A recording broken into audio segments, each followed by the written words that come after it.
Now, yes, I didn't say. What are you looking so sad about, Jack? I'm surprised. I'm really insulted. That's not right, what you just said. What do you mean, what I just said? I'm getting a drink of water. I'm late getting home, but you talk. I said something about the greatest heavyweight champ, man. I'm a hometown man, and you talking about Joe Louis, man. Joe Louis wouldn't be nothing for me. Joe, I tell you, Joe, do you think you would have stood a chance with me? Well, crazy. One time during my career, I was on a Formula One tour. I would have been a bum compared to you.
What's happening, my people? It's Cat Sports again, back for another afternoon with the family. That's right. You know what time it is. If it's Monday through Friday, 2 p.m., it's the Boxtorian, bringing you all that boxing history. Boxing is the greatest sport of them all. That's why we love it. Can't get enough of it. Salute to Miss Cass. Without her, none of this would be possible. Salute to everyone, and welcome to another episode of Cat Sports, the Boxtorian. Today, the life and career of AJ Anthony Joshua. Life and career of Anthony Joshua has the family today. It's Friday, time for the profile. Now, last week was the first Friday of the month, but we had to celebrate the 55th anniversary of the fight of the century between Joe Frazier and Muhammad Ali, March 8th, 1971, which last Sunday was March 8th, 2026, the 55th anniversary. So we moved the active fighting that we always do on the first Friday to this week, and it's AJ. Mike Grimm in the building. Salute, Mike Grimm. How are you today? Yeah, we're looking at our active fighter this week, and it's Anthony Joshua. But happy Friday, Mike Grimm.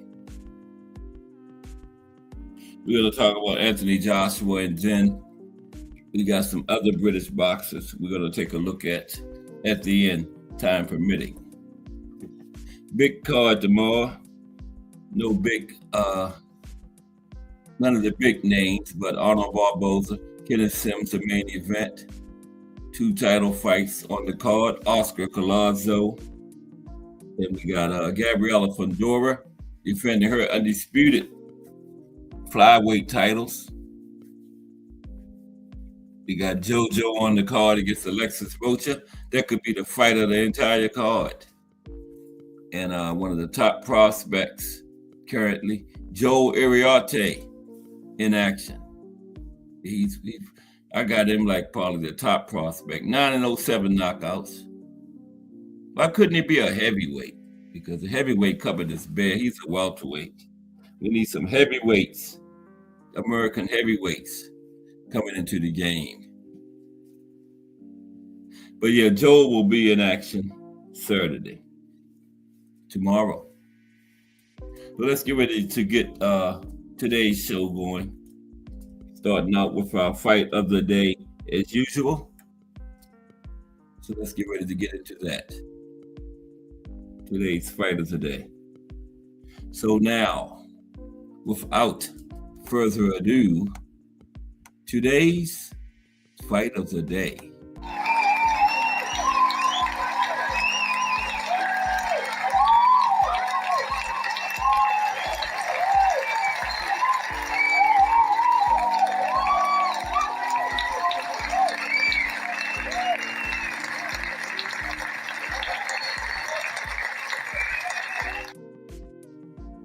Today's fight of the day is Evander Holyfield versus George Foreman. April 19th, 1991. The Battle of the Ages. The Battle of the Ages.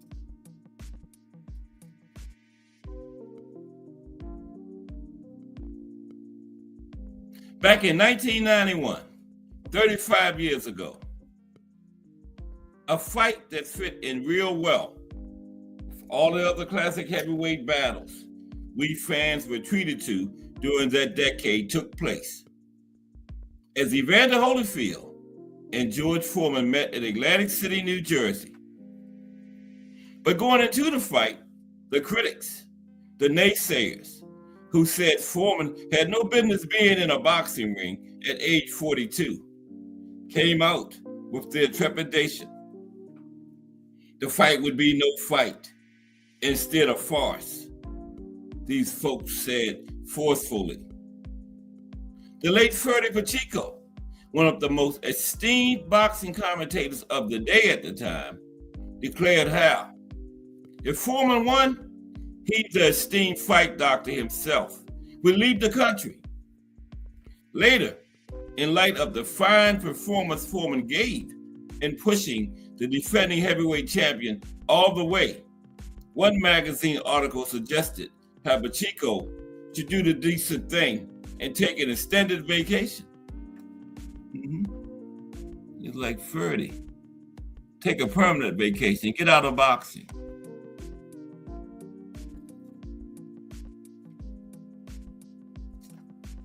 Going into the April 1991 fight, 28-year-old Evander Holyfield was perfect at 25-0 with 21 knockouts. And the real deal was making the first defense of the crown he had won by blasting an out-of-shape Buster Douglas the previous October. Old man Foreman, the former heavyweight champion, had 69 wins, 2 losses, 65 by knockout. And he was 24-0 in his comeback. The one he launched in 1987 at age 37, to much derision from the experts. But with Foreman's campaign soon seeing him achieve nothing short of folk hero status with the fans. However, despite Foreman's enormous popularity and sheer appeal, hardly anyone who was using their head and not their heart was picking Big George to win. Most people felt Holyfield, who had stopped every single heavyweight foe he had faced since moving up from cruiserweight, would get Foreman out of there by the middle rounds. George is 40 and some change, and he never had stamina as a young guy. How is he going to have it now? Demanded Holyfield's trainer, the great George Benton.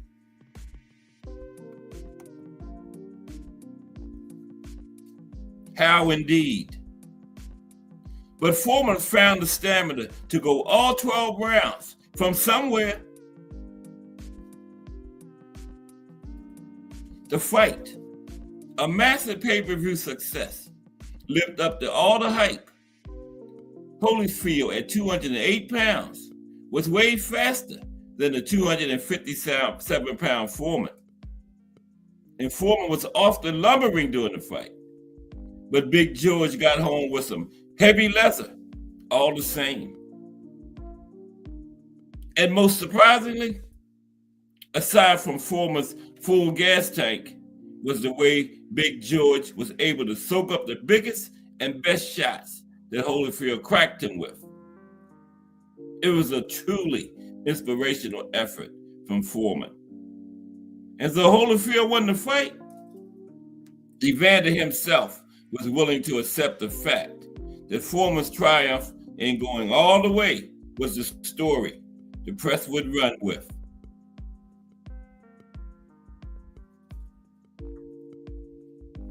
Round 7 was special, with Holyfield taking some hurt from Foreman, only to roar back with a massive series of shots that the reigning heavyweight champion was sure would get rid of his challenger. Instead, and a Round Ring magazine later said, ranked up there with Hagler Hearn's round 1, an exaggeration perhaps not. But with all the big shots Holyfield got home, Foreman took around 15 unanswered blows and he went nowhere. In the later rounds, with both men battling fatigue, Holyfield was the man initiating the clinches. But Holyfield had done enough. He had won the points, yes, but I made a point, Foreman said later. This just one of his many memorable quotes.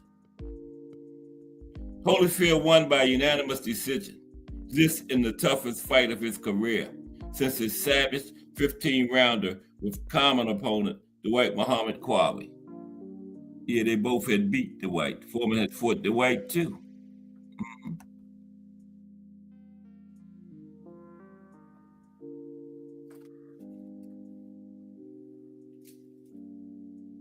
There was talk of a rematch, but it never happened. Instead, Holyfield went on to twice thrash Mike Tyson, the man Foreman really wanted to get his hands on, while Foreman made history by beating Holyfield's conqueror, Michael Moorer, to make boxing history by becoming the oldest heavyweight champion ever, and still is to this day. Oldest heavyweight champion ever, Big George Foreman.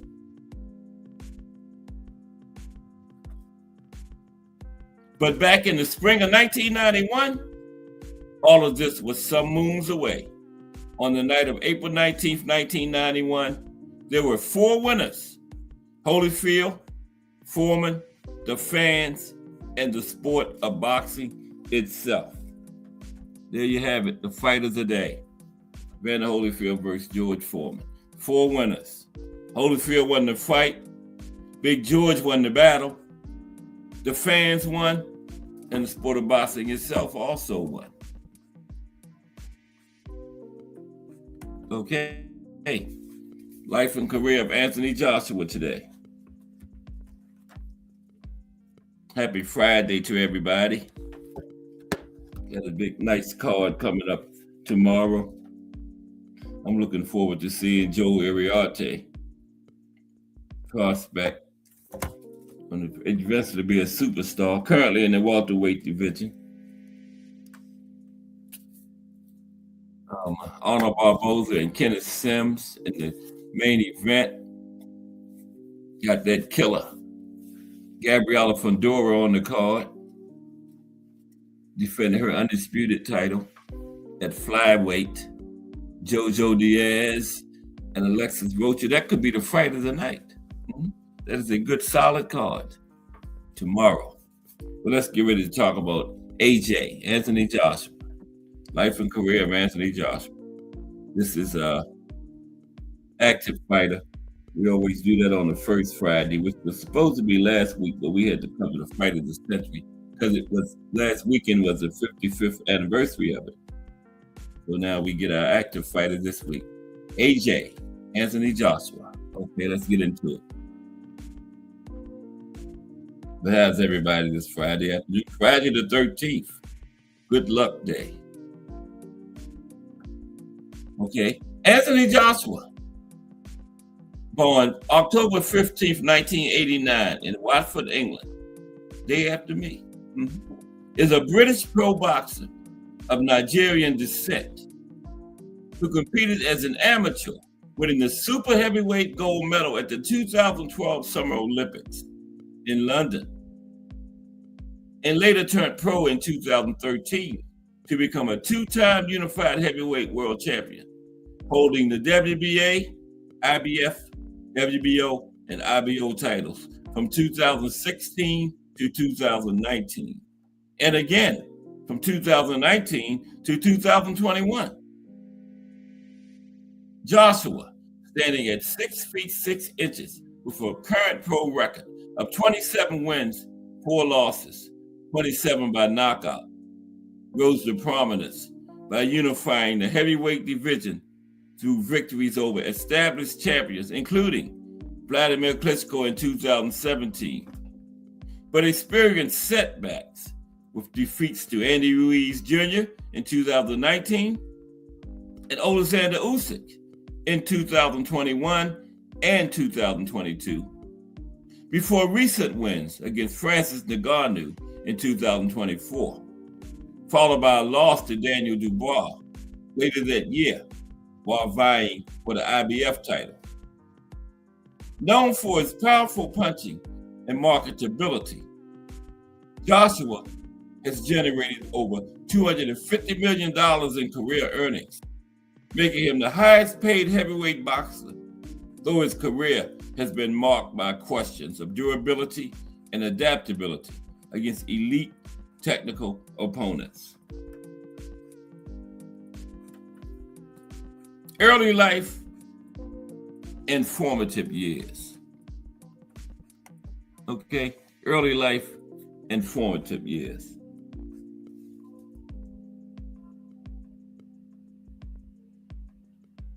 Anthony Joshua was born on October 15th, 1989 in Watford, England, to Yida Odesanye, a Nigerian immigrant, and Robert Joshua, of partial Nigerian and Irish descent.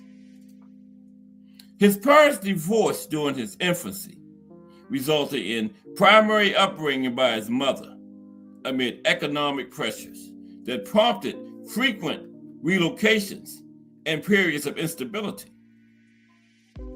This familial disruption, coupled with his mother's Nigerian origins, exposed Joshua to a bicultural environment from an early age, blending British urban life with Yoruba-influenced traditions, reinforced through family narratives and heritage pride.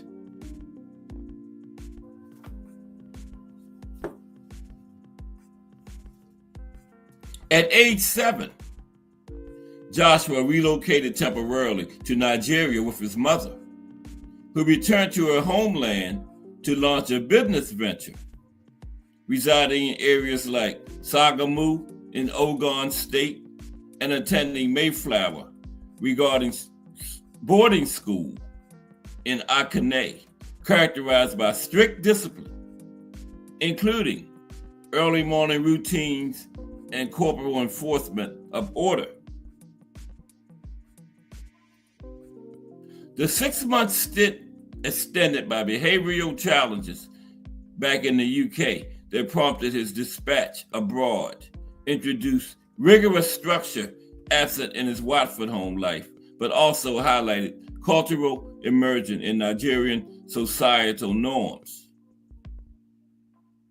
fostering a sense of dual identity, later symbolized by his Africa tattoo outlining Nigeria. Upon returning, the lack of consistent paternal involvement, his father remaining largely in Nigeria, and the unstructured dynamics of Watford's working class neighborhoods contributed to early exposure to peer influences and idle routines.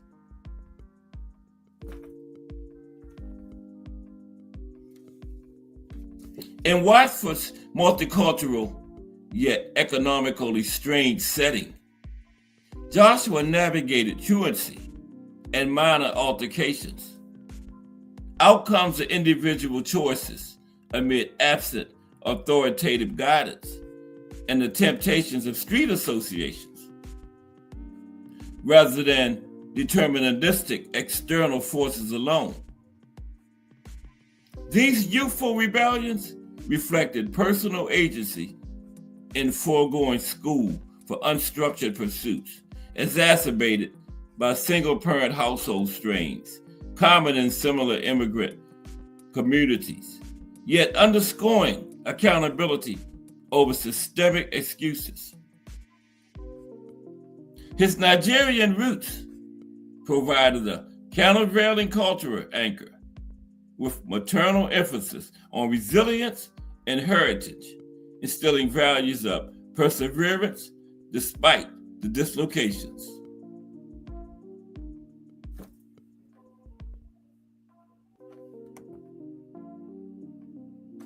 Legal troubles and turning point. Legal troubles and turning point for AJ. Life and career of Anthony Joshua today. In February 2011, at age 21, Anthony Joshua was arrested after police discovered approximately 8 ounces of cannabis in a vehicle he occupied, leading to charges of possession with intent to supply a Class B controlled drug. The charge specified intent to supply, indicating distribution activity beyond personal consumption, an offense punishable by up to 14 years in prison under UK law. Joshua entered a guilty plea at Reading Crown Court, resulting in a 12-month community order that mandated 100 hours of unpaid work, averting custodial time despite the charge's gravity. His legal representative argued mitigating factors, including the quantity's relative modesty and Joshua's nascent athletic prospects, which influenced the non-custodial outcome, as the charge involved intent to supply, indicating potential distribution beyond personal use.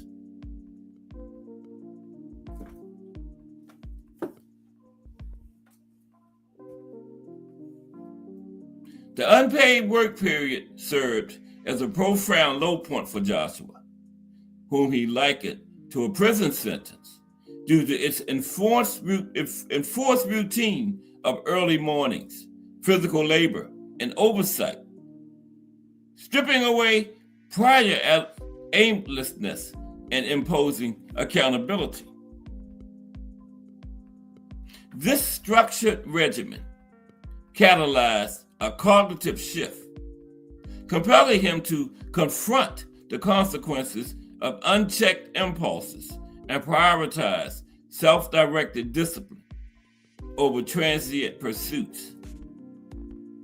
Joshua later attributed the episode to his failure to fully harness available opportunities, marking a pivot toward rigorous personal reform to athletic commitment rather than external intervention. Okay?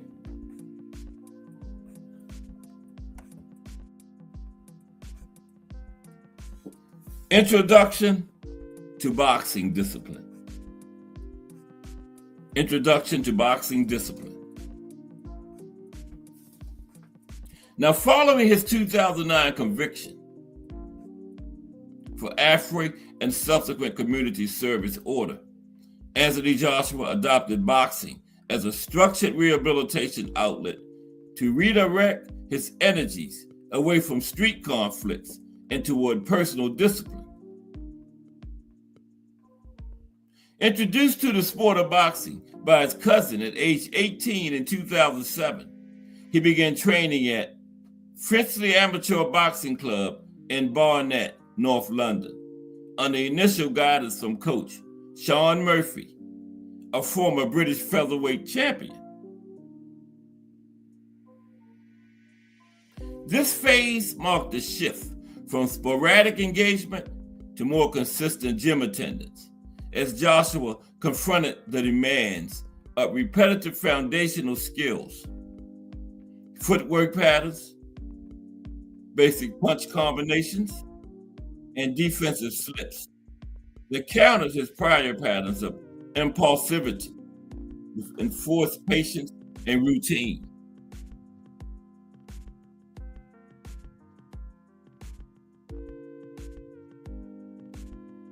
Early sessions emphasized physical conditioning to build endurance and power, involving extended shadow boxing, bag work, and partner drills that highlighted Joshua's innate strength but exposed gaps in technical precision and stamina management. He underwent a notable body recomposition, transitioning from a heavier, less conditioned frame suited to casual athletics into a more defined fighter's physique through caloric control and high-volume training. Though initial adherence to such regimens proved challenging amid lingering distractions from his pre-boxing lifestyle. Sparring introductions revealed raw knockout potential in his punches, derived from natural leverage at 6 feet 6 inches, yet underscored technical rawness, such as over-reliance on power over strategy, requiring coaches to instill habits of measured aggression and recovery positioning.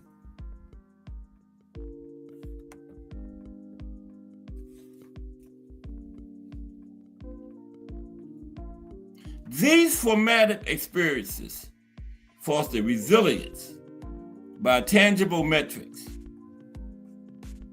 improved cardiovascular output from road work, measurable technique refinements in mid-sessions, and weight management progress that rewarded sustained effort over quick fixing, gradually eroding Joshua's early inconsistencies in commitment and laying groundwork for discipline progression without immediate competitive validation.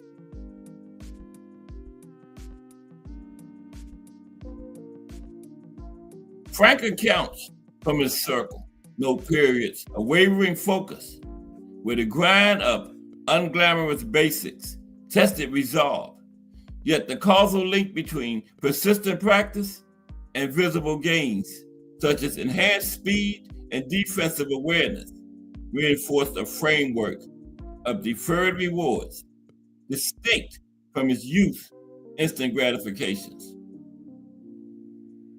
Okay, amateur boxing career.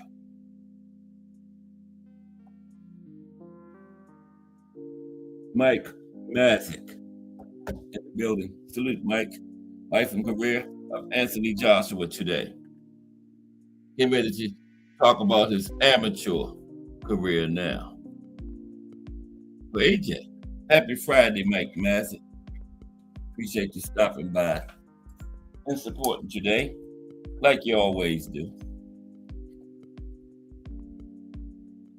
Yeah, Mike Massey.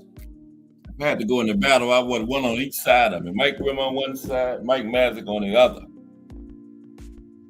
Because when it all ends, they're going to be standing there right there by you all the way to the Mike brother. Okay, let's continue. With salute, Mike Rim and Mike Massey. Okay, amateur boxing career, initial competitions, and development for AJ. Crush the Legend in the building. What's up, Crush the Legend? Crush gave me my nickname, Uncle Cass. I love that nickname. I'm that cool old uncle. Man, say he old, but he cool. That's Uncle Cass. Salute, Crush the Legend. Weekdays, 6:30 p.m. The realest man on these streets. Talking about AJ today, Crush. Anthony Joshua. Okay. Yeah, amateur boxing career for AJ now. But we got Mike Rim, Mike Massey, and Crush the Legend. Okay, now following his entry into competitive amateur boxing in 2009, Joshua secured his first tournament victory at the Haringey Box Cup that year. In 2010, he claimed the Amateur Boxing Association Heavyweight Championship, the premier domestic amateur title in England, defeating opponents in the super heavyweight division through a combination of physical advantages and emerging knockout power. This success led to his selection for the Great Britain Boxing Development Squad later that year, marking his integration into a structured elite program focused on technical refinement and high-volume training. By November 2010, Joshua had won the Champion of Great Britain title, further solidifying his rapid domestic progression. Over the subsequent 2 years, he amassed approximately 40 victories against 3 defeats in competitive fights, with 18 stoppages, highlighting his superior punching power relative to peers in an era where amateur decisions predominated. Yeah, most people was getting decisions, but AJ was getting them up out of there. These results reflected a statistical edge in output volume and athletic explosiveness. Though early fights often exposed a dependence on reach and size for control, rather than intricate footwork or counterpunching, is evidenced by split decisions in select regional contests where opponents exploited his relative inexperience.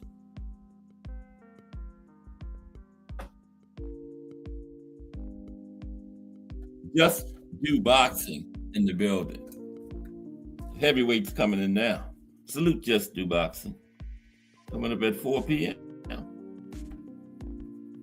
Balanced, unbiased boxing talk. Everybody gets their Just Do at Just Do Boxing. Happy Friday, Just Do Boxing. Okay, we talking about AJ today. Let's continue.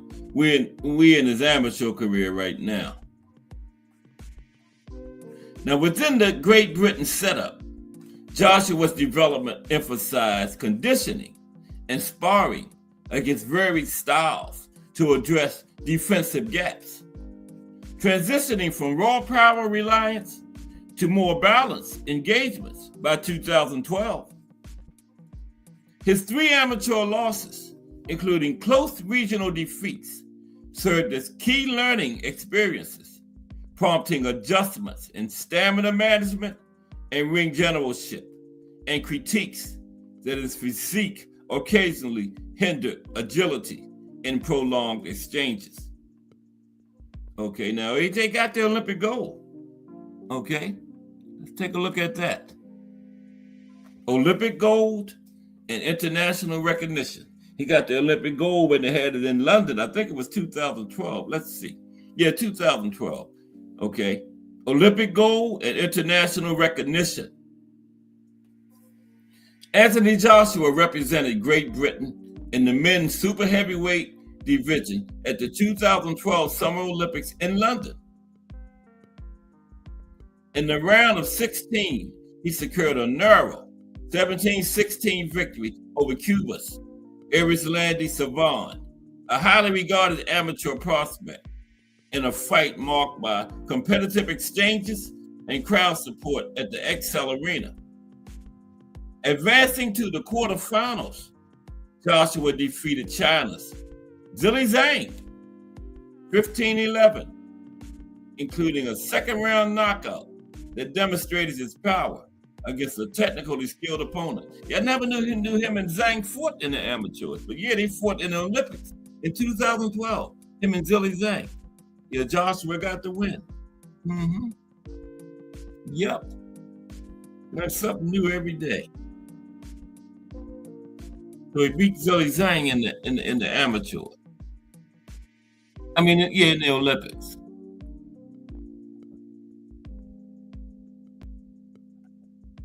On his way to the gold medal, but that was like the quarterfinals or something. Yeah, it was a quarterfinal. It was like 8 of them left at that point. Okay, so got down to 4. In the semifinals on August 10th, Joshua edged out Kazakhstan's Ivan Dyko, a 6'9" world championship bronze medalist, 13-11 decision, showcasing resilience in a physically demanding fight. Then the final on August 12th pitted him against Italy's defending champion, Roberto Camarelli, resulting in a controversial majority decision win for Joshua after a close 3-round fight where Camarelli landed heavier shots, but Joshua benefited from effective counterpunching and home crowd energy because they were in England. If the Olympics was somewhere else that year, Joshua might have lost that one. But they was in England, close fight, give it to the home guy. Camarelli later claimed the judges were influenced by the partisan atmosphere, highlighting debates over scoring in amateur boxing's electronic system. Yeah, the guy from Italy had a point. You know, he said it was influenced by Joshua being at home in London. He had a good point there, but hey, it is what it is. Yes. He was a hometown fighter, close fight. He got the nod, right?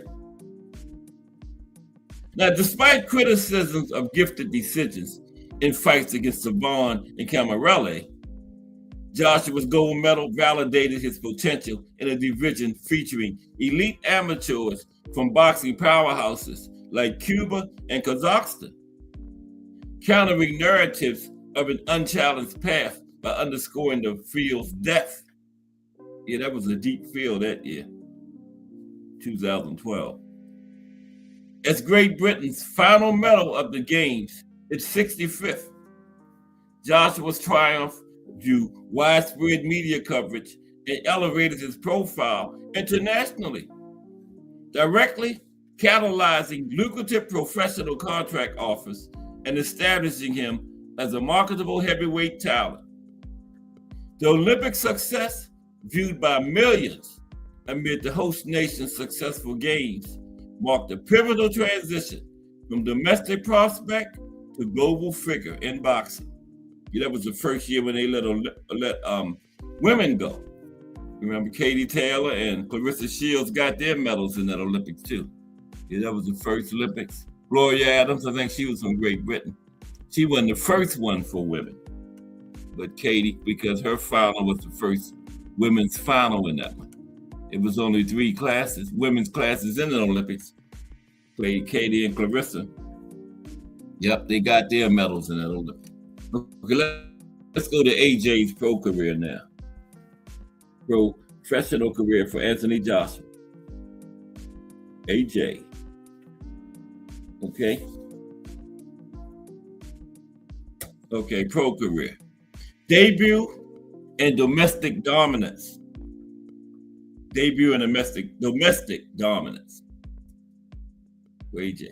And in time permitting, we're going to look at some other British boxers too at the end. Now, Anthony Joshua made his pro boxing debut on October 5th, 2013 at the O2 Arena in London, defeating Emmanuel Leo by first round TKO after 2 minutes and 47 seconds, dropping the Italian opponent with a right hand followed by body shots that prompted the stoppage. The win initiated a rapid ascent, with Joshua securing 6 consecutive stoppage wins against domestic and European heavyweights, including first-round knockouts over opponents such as Dorian Dodge and Scott McDermott, demonstrating his Olympic-honed power in a division requiring quick adaptation from amateur to pro demands. By mid-2015, he maintained an undefeated record of 12-0, all by knockout or TKO.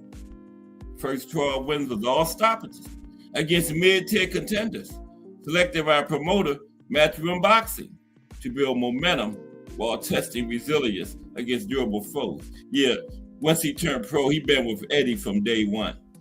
Okay, Eddie signed AJ right out of the Olympics. The 12-0, 12 stoppages to begin his pro career for AJ. In 2015, Joshua solidified domestic supremacy with pivotal victories en route to regional titles. On May 30th, he faced American veteran Kevin Johnson at the O2 Arena, stopping the previously unstoppable Johnson had never been stopped before, known for going the distance with champions like Tyson Fury.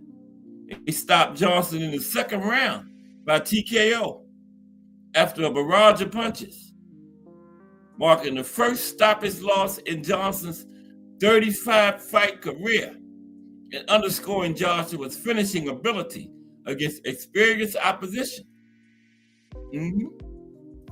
Following this, on September 12th, Joshua captured the vacant Commonwealth heavyweight title against Gary Cornish, ending the fight in 97 seconds of the first round with a left hook to the body that forced a stoppage, extending his knockout streak to 14 straight pro wins. That was his first title, was the Commonwealth title. Okay, that's something that the European fighters fight for. But that was his first pro title, was the Commonwealth for AJ.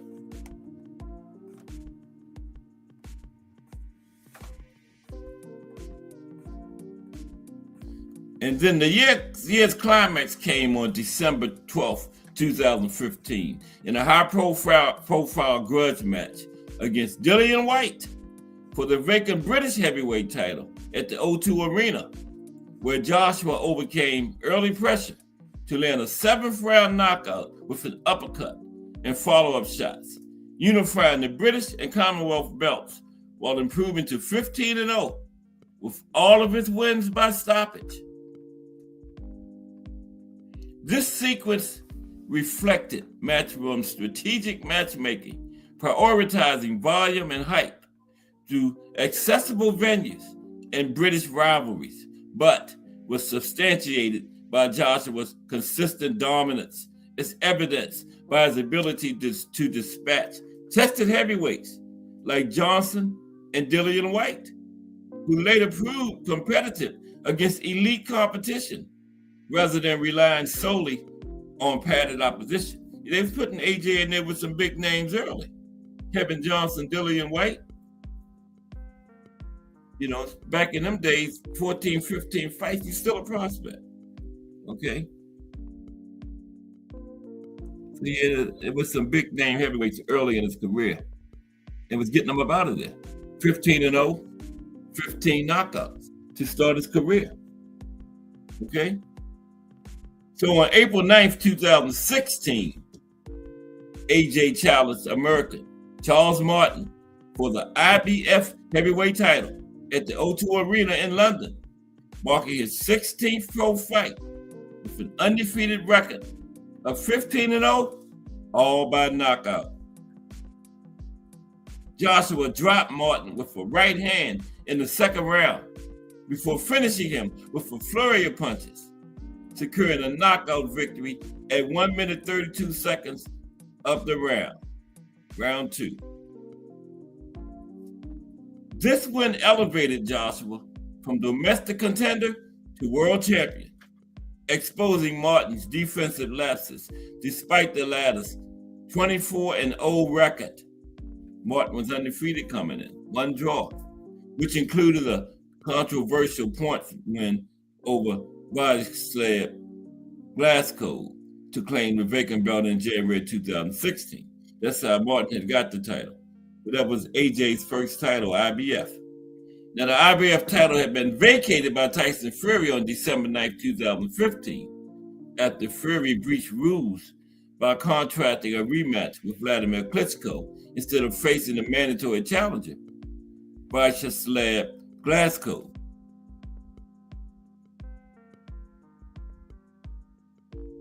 But that was his first title, the IBF. He beat Charles Martin, stopped him. And Charles Martin came in undefeated, had never been stopped. Okay? Now, AJ made his first title defense against American Dominic Breazeale on June 25th, 2016, back at the O2 Arena, extending his record to 17-0. Now, Breazeale was ranked number 13 by the IBF with a 17-0 record. He briefly hurt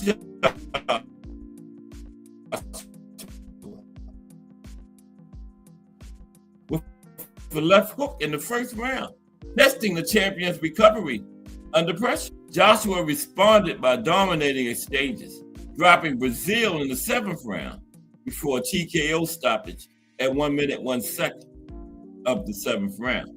This fight, Joshua's longest to date at 7 rounds as a pro, highlighted his resilience alongside raw power, though it raised queries on his setup against durable opponents who absorbed early punishment.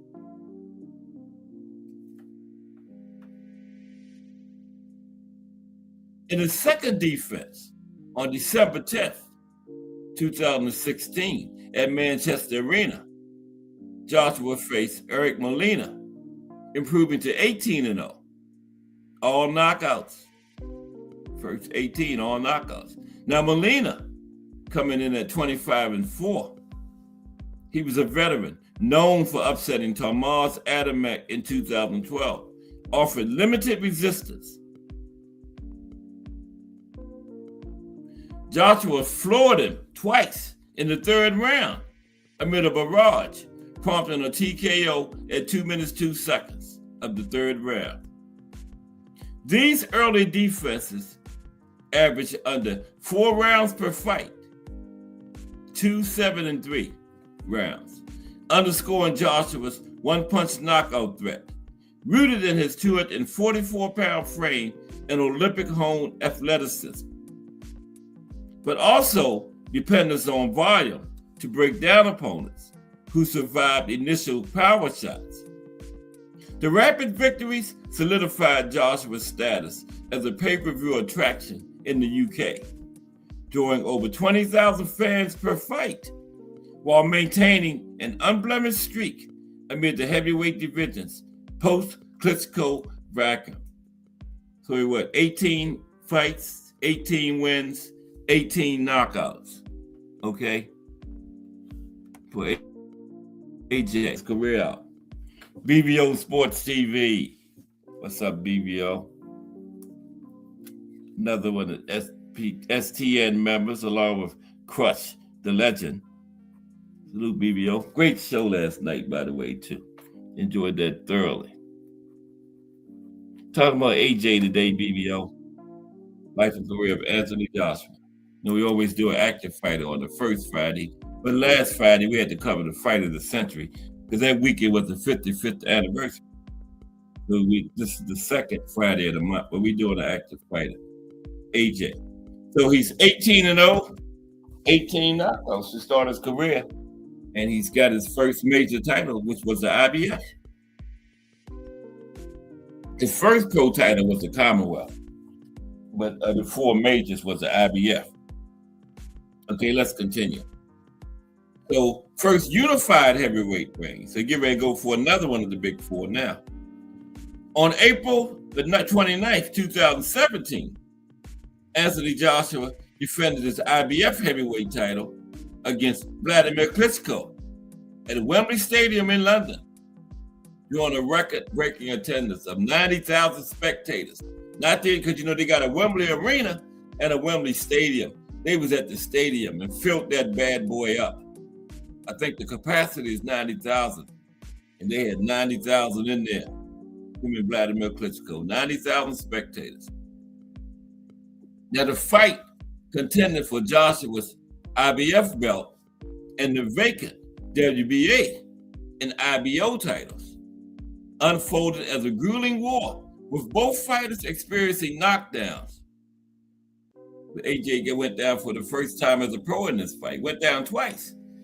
AJ went down twice in the 5th round by Klitschko's right hands, and Klitschko once in the 6th round and twice in the 11th. Joshua scored a TKO victory at 2 minutes and 25 seconds of the 11th round, when referee David Fields intervened after Klitschko was dropped for the second time in the round. Klitschko at that time aged 41, with 64 wins and 4 losses, entering the fight, had not competed since his 2015 defeat to Tyson Fury, followed by a prolonged layoff, rendering him a faded version of his former dominant self, despite his technical pedigree and experience. This win elevated Joshua to 19-0 with 19 stoppages, marking his first unification of major heavyweight belts. And that was the deepest he had been into a fight, then 11 rounds. Before that, it was 7. So Klitschko took him 11 into it. But he got it done. 19-0, 19 knockouts.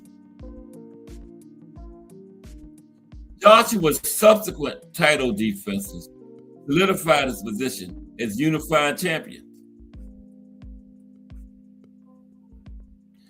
On October 28, 2017, in Cardiff Principality Stadium, he faced Carlos Takam as the late replacement for the injured Kubrat Pulev, retaining the IBF and WBA titles by a 10th round TKO at 1 minute 34 seconds after Takam absorbed sustained punishment but refused to go down.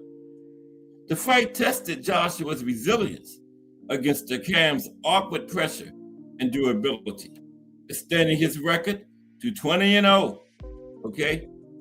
Now AJ started out 20-0, 20 stoppages. 20-0, 20 stoppages for AJ at this point in his career. Further unification came on March 31st, 2018, against Joseph Parker at the same Cardiff venue, where Joshua captured the WBO heavyweight title, a unanimous decision with scores of 118-110 twice and 119-109 after 12 rounds. So Parker, in AJ's 21st fight, took him the first man to ever take him the distance. Parker, the lineal champion at 24-0, entering the fight, proved durable, but was outlanded and controlled by AJ's jab and power shots, marking Joshua's first decision win in a title fight and making him the first British heavyweight to hold 3 major belts, IBF, WBA, and WBO, simultaneously since Lennox Lewis in the early 2000s. AJ was rolling then. Yeah, but he getting ready to run into Andy Ruiz, remember? That's coming up soon. We're running to Andy. Okay, but not yet. So Joshua closed his disarranged defenses on September 22nd, 2018, back at Wembley Stadium, stopping Alexander Povetkin by technical knockout in the 7th round at 1 minute 59 seconds to retain his unified titles. Povetkin, a 2004 Olympic gold medalist with proven knockout power, came in to the fight 34 wins, just 1 loss. Started strong with counters, but faded under Joshua's bodywork and uppercuts, allowing Joshua to rally and finish decisively for a 22-0 record now. These victories demonstrated Joshua's adaptability against varied styles, from Klitschko's jab-heavy boxing to Joseph Parker's volume punching. Though critics noted the era's lack of prime opposition depth beyond these encounters. All right, so here we go. AJ was rolling, 22-0. I think 21 by knockout, and then this happened. Then this happened. Losses to Andy Ruiz and regaining his title.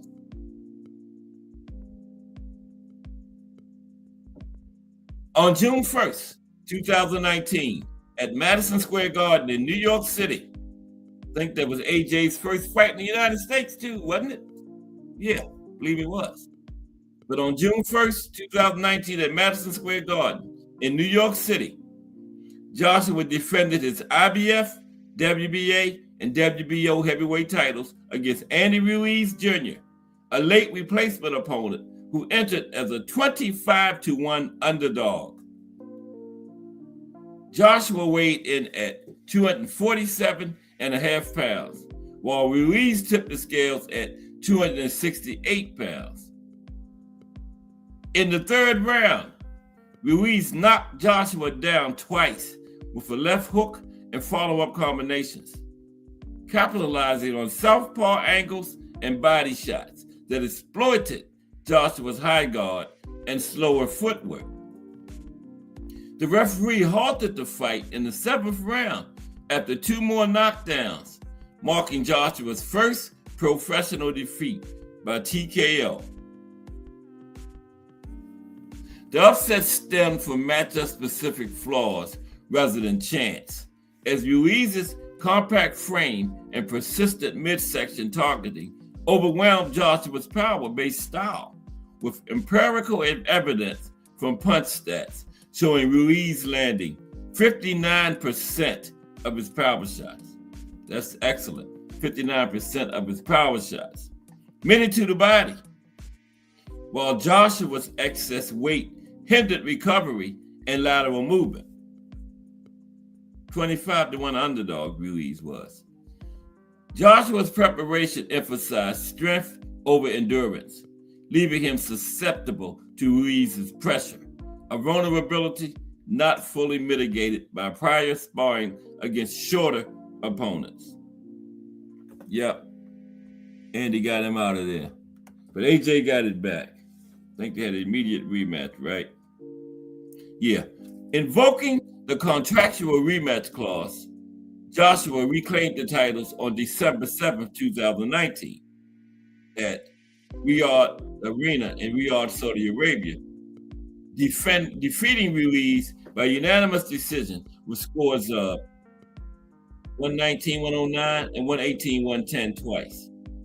For the fight, Joshua shed weight through a UK-based camp focused on conditioning, incorporated extended road work and defensive drills to maintain distance via jab and footwork, resulting in superior stamina as he outlanded Ruiz 164-104 in total punches.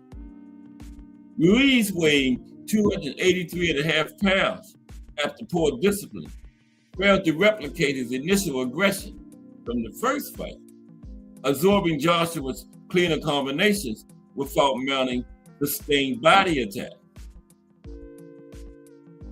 This redemption underscored Joshua's capacity for tactical adjustment, prioritizing range management over exchanges, but also highlighted persistent limits in adapting to unorthodox pressure fighters mid-fight, as his pre-rematch analysis correctly anticipated Ruiz's style before fully addressing core defensive gaps that were exposed earlier in the first fight. Okay, to avenge his first loss, but then he ran into this guy, Alexander Usyk. Usyk just had his number. He just couldn't beat Usyk. Defeats the Usyk and title challenge. Joshua defended his unified heavyweight titles against mandatory challenger Kubrat Pulev on December 12, 2020 at Wembley Arena in London. Following delays due to the COVID-19 pandemic that postponed the originally scheduled fight.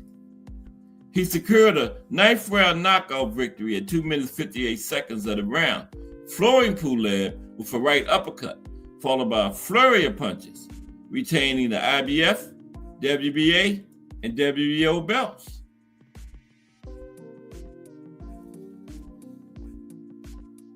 Okay, retaining his 3 belts.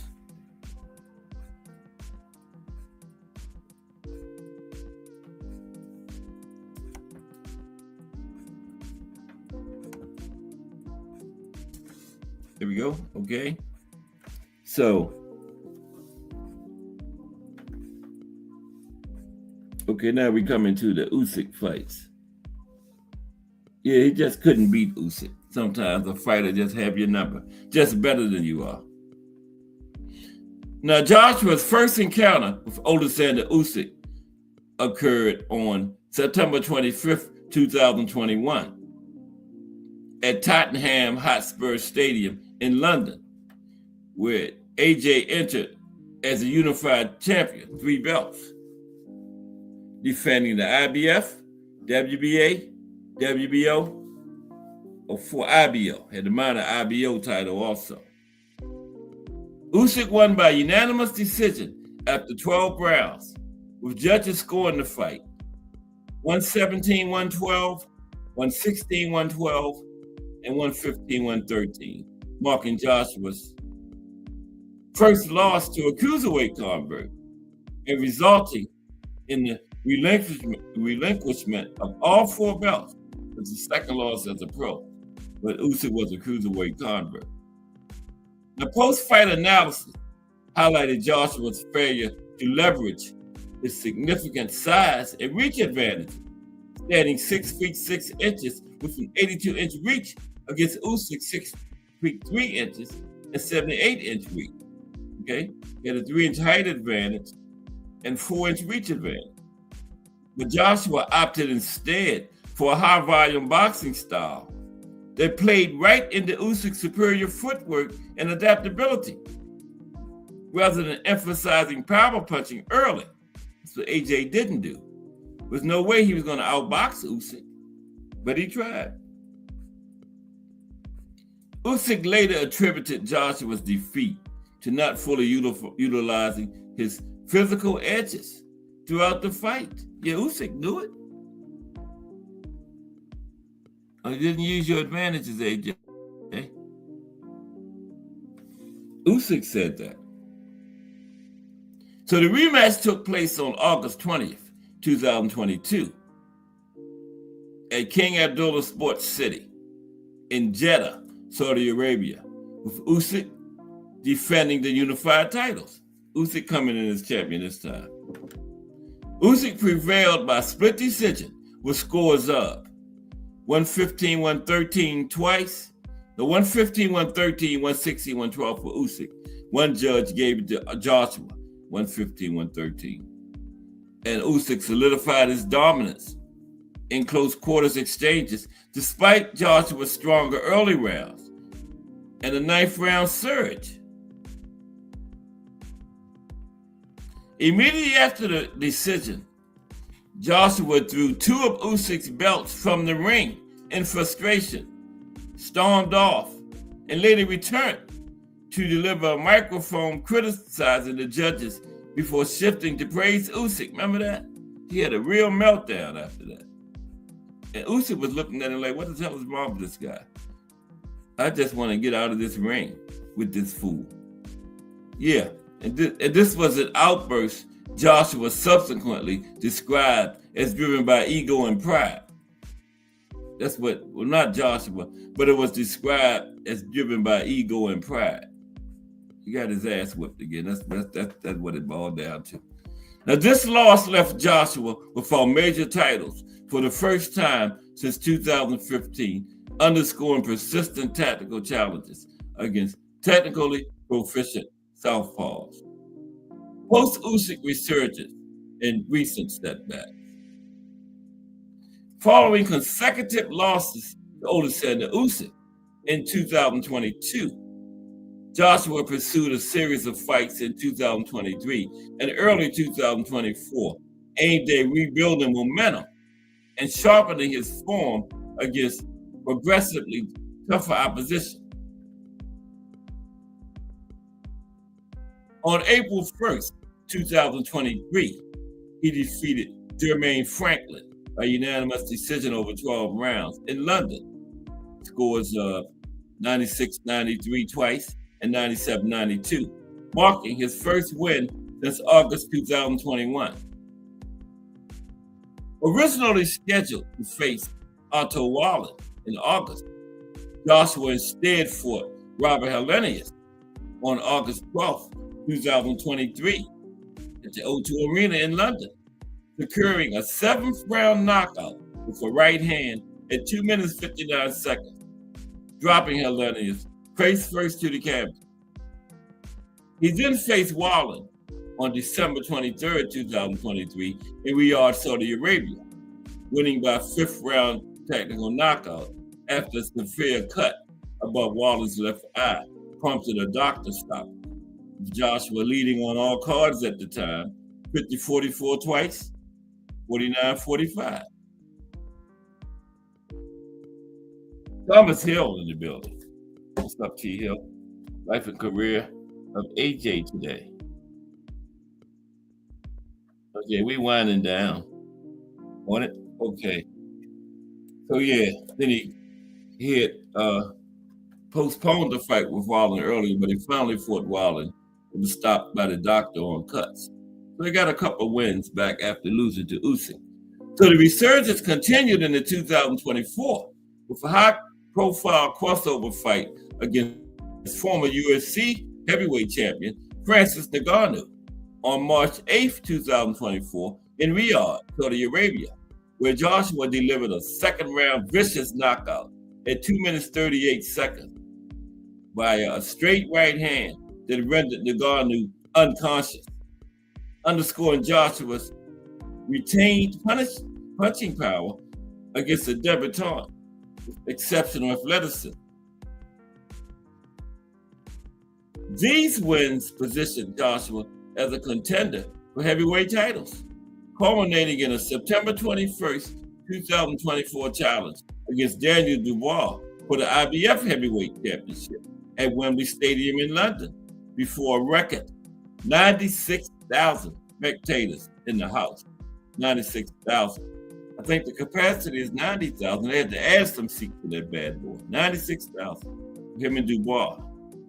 So Dubois retained the title with a 5th round knockout at 2 minutes 6 seconds, dropping Joshua twice earlier in the round with powerful right hands before a final combination ended the fight, exposing vulnerabilities in Joshua's defense and recovery against aggressive pressure.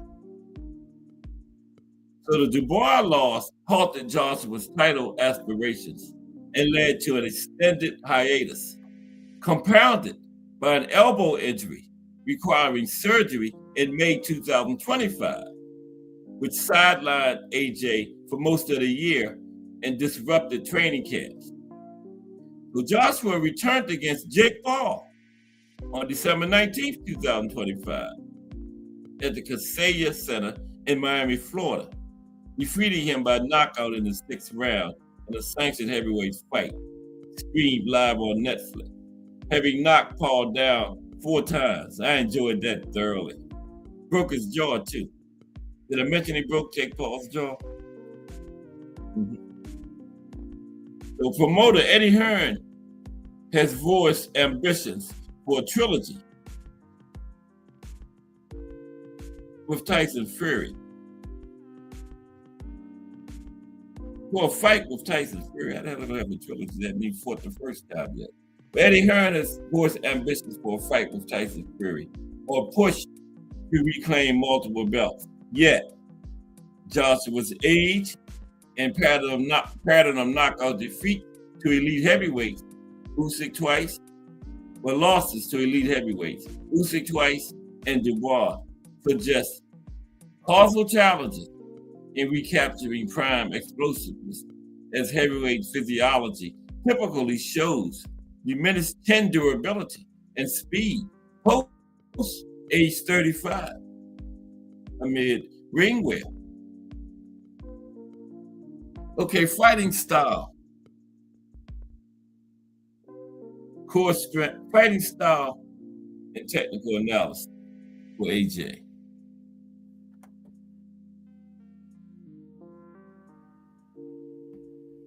Core strengths, power, punching, and athleticism. Okay. We're gonna try. We haven't had no link. We're gonna try to get some link time today. We haven't had none in a while. Let's look at his fighting style. Now, Anthony Joshua's punching power stands out as a core attribute, evidenced by his pro record of 29 wins, 27 by knockout, resulting in an approximately, let me see, what is his knockout ratio? I should have had that. 29 and 27. I think that's about 89%.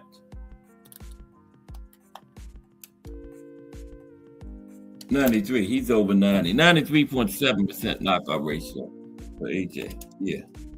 Okay. Continue. Now, this potency is particularly associated with his right hand, which delivered the decisive blows in high-profile stoppages, such as his 11th round technical knockout of Vladimir Klitschko, 2017, when Joshua landed 69 power punches to Klitschko's 44, according to CompuBox stat. Such power derived from a combination of genetic advantages, including his 6'6" stature, 82-inch reach, and orthodox stance, amplified by rigorous strength training in the UK system that emphasizes explosive force generation.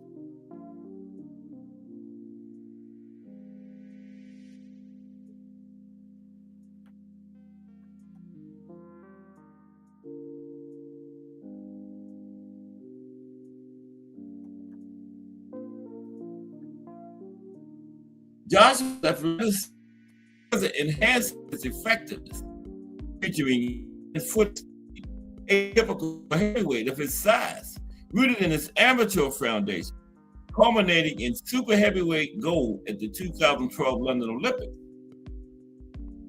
This Olympic pedigree translates to agile footwork, enabling quick setups for power shots, as seen in his ability to maintain high output.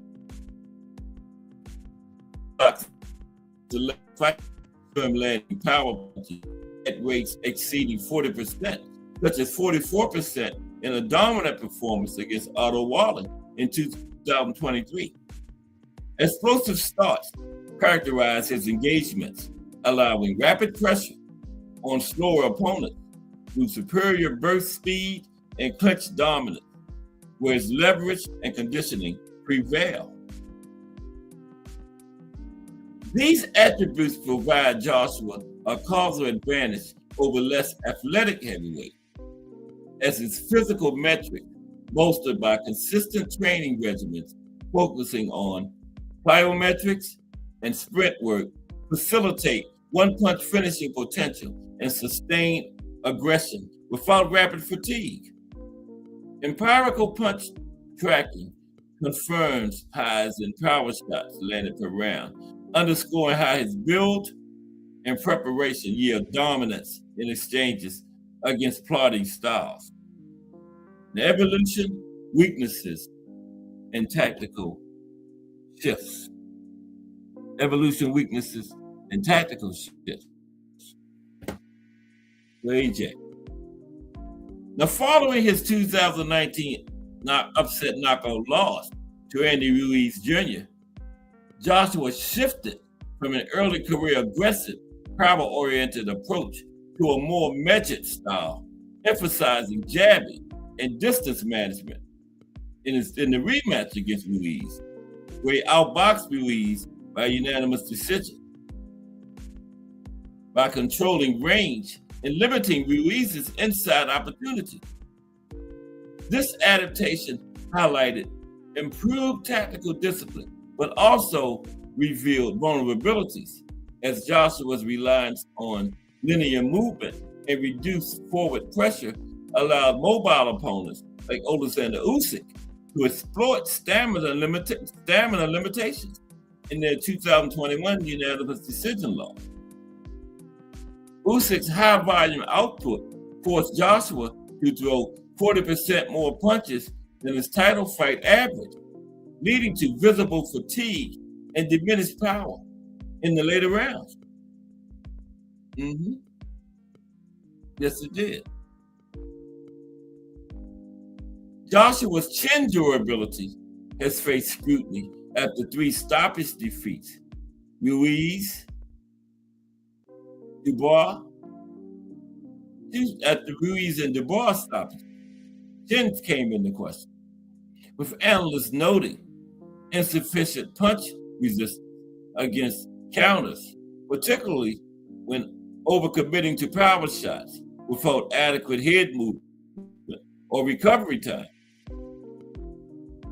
This over-reliance on knockout power falters against elite technicians who neutralize his athleticism through angles and sustained pressure, as evidenced by Usyk's hand fighting disrupting Joshua's jab and exposing body shot weaknesses by lateral mobility.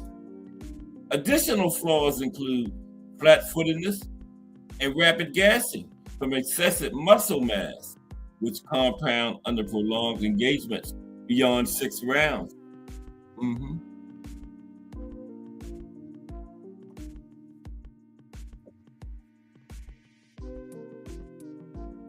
Okay, let's get to his. Now, in response to these setbacks, Joshua underwent multiple trainer changes, enlisting Derek James in early 2023 for a focus on technical refinement and game planning, resulting in a majority decision win over Jermaine Franklin in 2023, but yielding mixed tactical outcomes as Joshua appeared less aggressive and struggled with clinch work.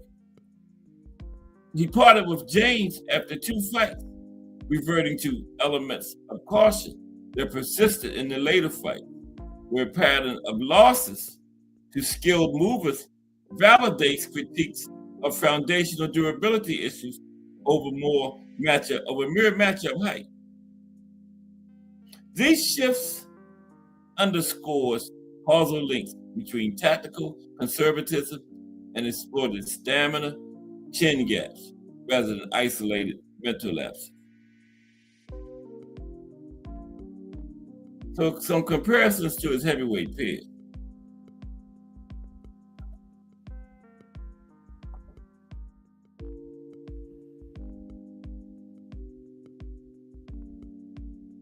Anthony Joshua's knockout percentage stands at approximately 89%, calculated from 25 knockouts 93%, excuse me, from 27 knockouts in 29 fights as of 2026. This figure surpasses that of many heavyweight contemporaries and predecessors, including Tyson Fury and Vladimir Klitschko. However, Fury demonstrated superior boxing intelligence and adaptability, evidenced by a split decision victory over Wilder in the 2021 fight, and majority decisions. Let's go to his personal life, because I want to get some link now. Personal life for AJ. Anthony Joshua.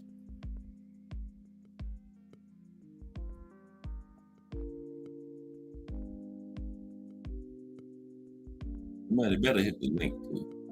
I'm gonna cut my thing short.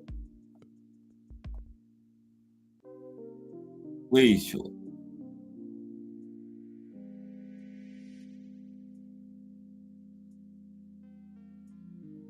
But if not, I'll come back to this.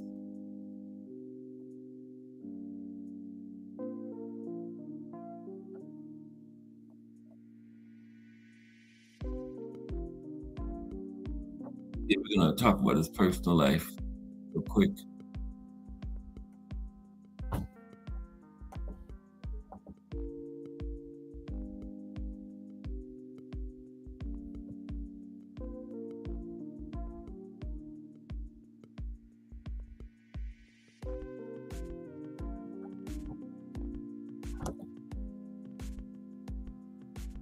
You got one kid, one son.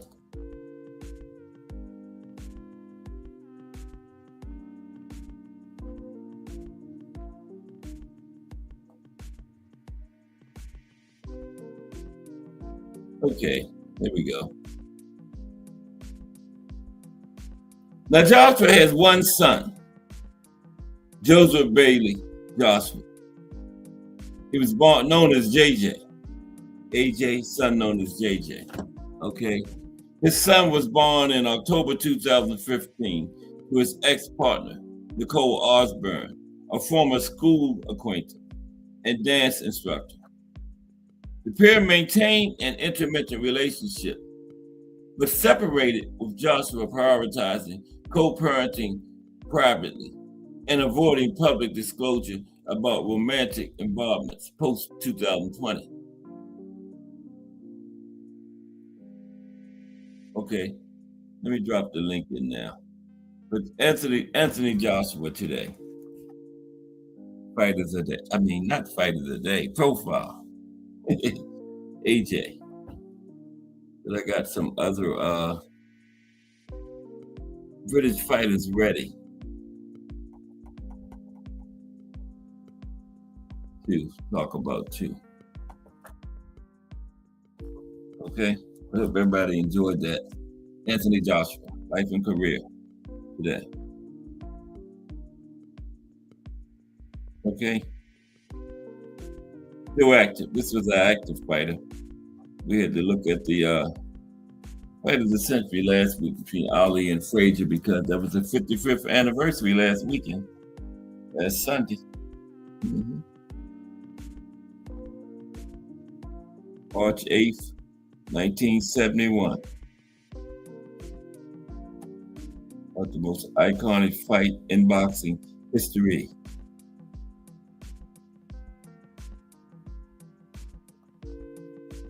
Smoking Joe pulled it out. The first fight.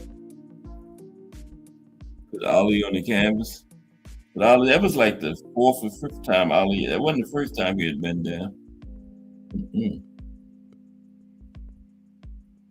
He went down in like a 10th fight or something like that. Way back in the early 60s when he was Cassius Clay. But yeah, that's why we did active fighter today. AJ. Anthony Joshua.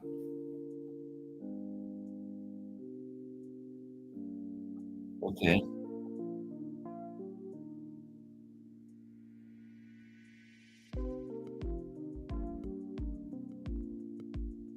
Okay. Here's the link. What's up, Al Booker in the building? Salute. Talked about AJ today, Al Booker. Yeah, I got some other British boxers too. Anthony Joshua still active. I appreciate what he did to Jake Paul, because Jake Paul needed this.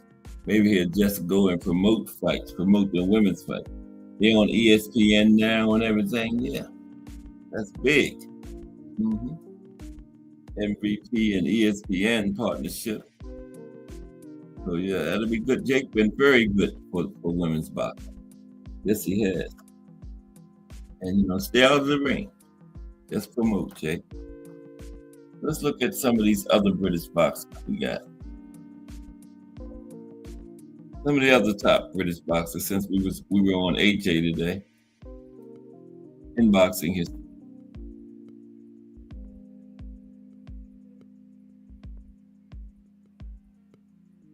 For this Friday, nice card tomorrow. We got Arnold Barboza and Kenneth Sims. I think they're both coming off losses, right? Barboza haven't fought since Tio beat him, I don't think. And then Kenneth Sims lost to Duarte. So yeah, they're both trying to get back in the winning column. Arthur Collazo defending his title. And Gabriela Fundora on there, that killer, flyweight. Yeah, Gabriela is undisputed. Little sister of the Towering Inferno. Yeah, she always had the height and reach advantage, but Gabriela likes to get up inside and rumble. But she shows she can use her advantages too when she wants to. But she likes to rumble, just like her brother. But Sebastian is getting a lot better, fight by using his height and reach too. He really started to be real good at that. And the prospect, Joe Iriarte, on there. One of my top pro. I got my eyes on Joe. Yeah. Welterweight right now. 9-0. 7 knockout. See him in action tomorrow. Good solid card. Big huge name like Security or Fremo or Tank or Benavidez, but it's a good solid card, man. Them the kind of cards I like. Big names, but I got good solid matchups. Oh yeah, and JoJo and Alexis Rocha could be the fight of the night.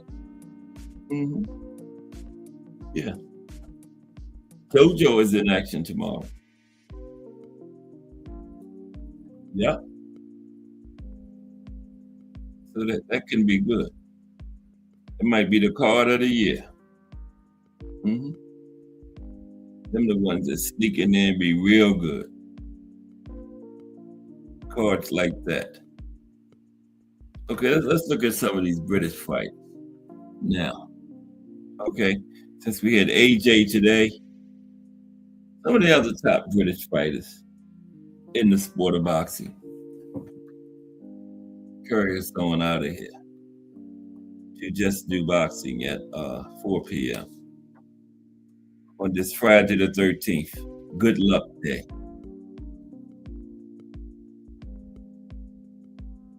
I think we had a Friday the 13th last month too, didn't we? Wow.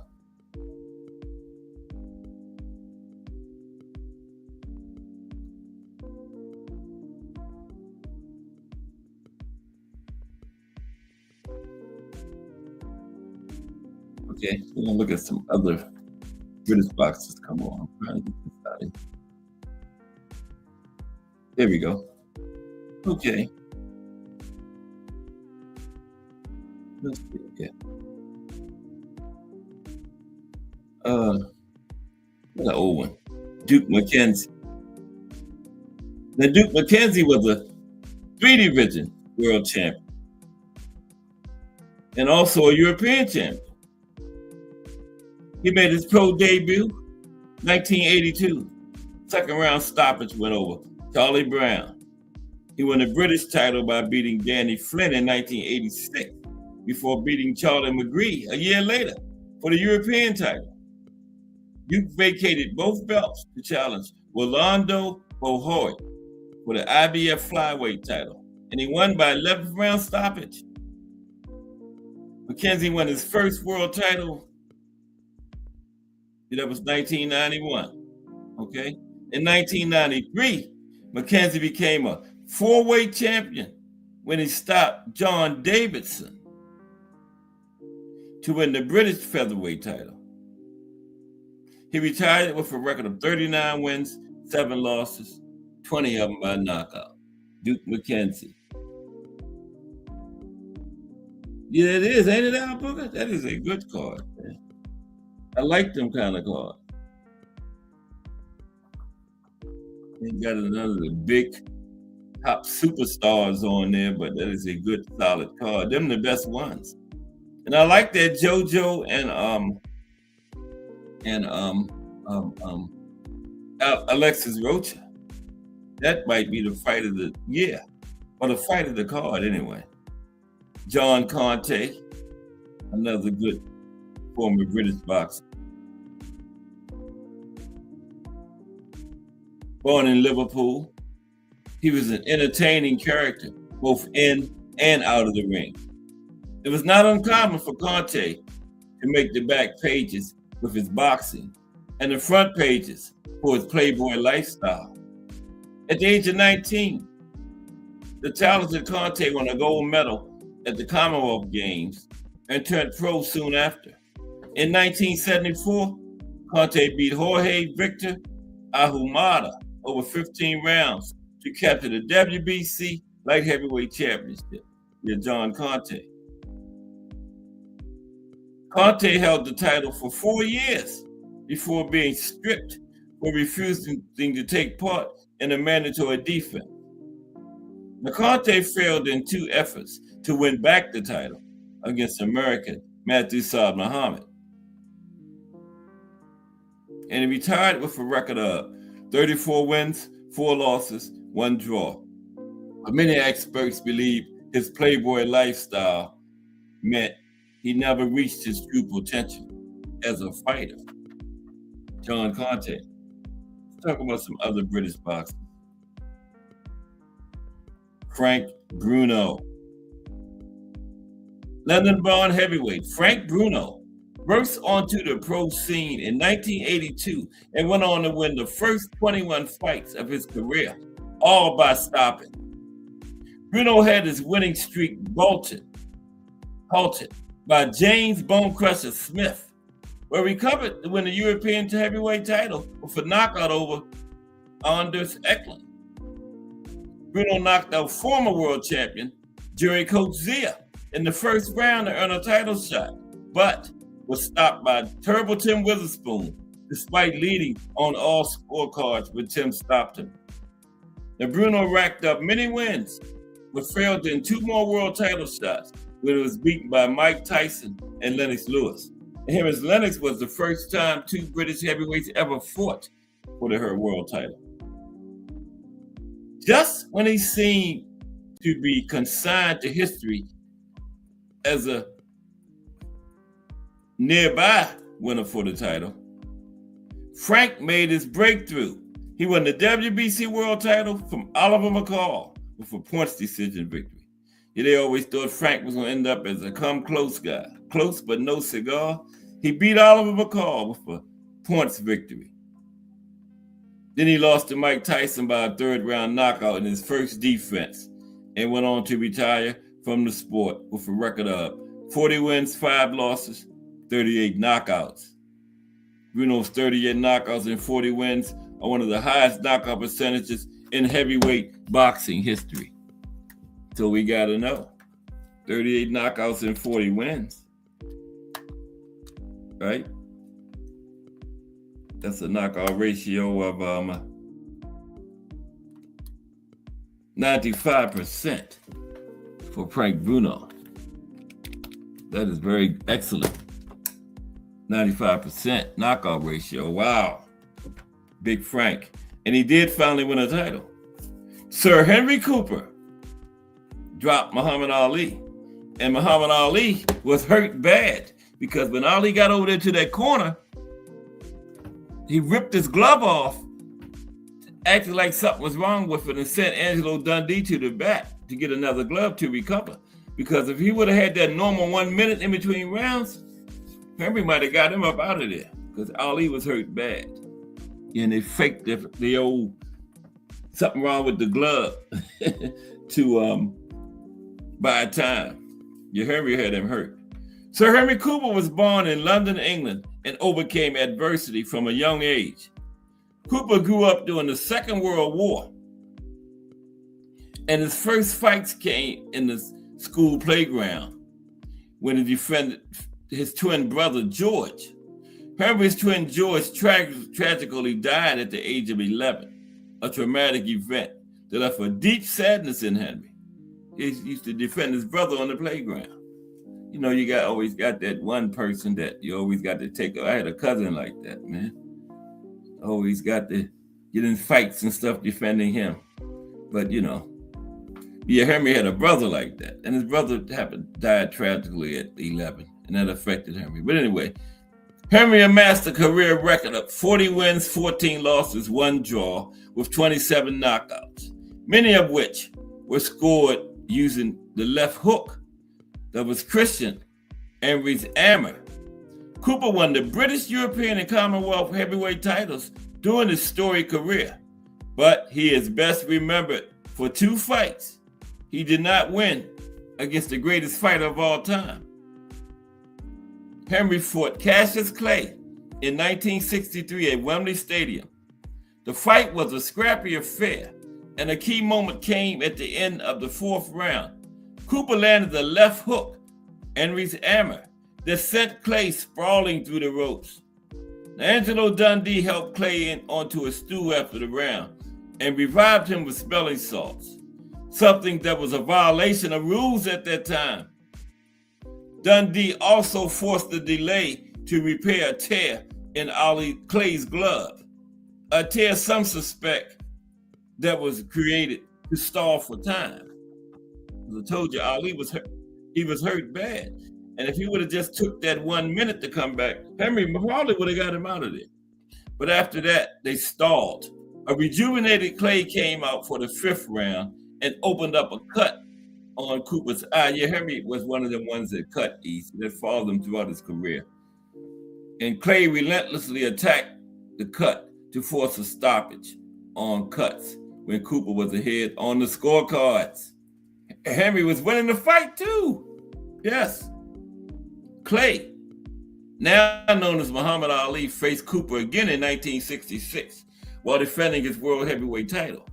Clay adopted a more cautious approach, and Cooper again suffered a stoppage defeat on cuts, despite being ahead on the scorecards again. Okay? He was winning both times against Muhammad Ali on the scorecards when the fights were stopped.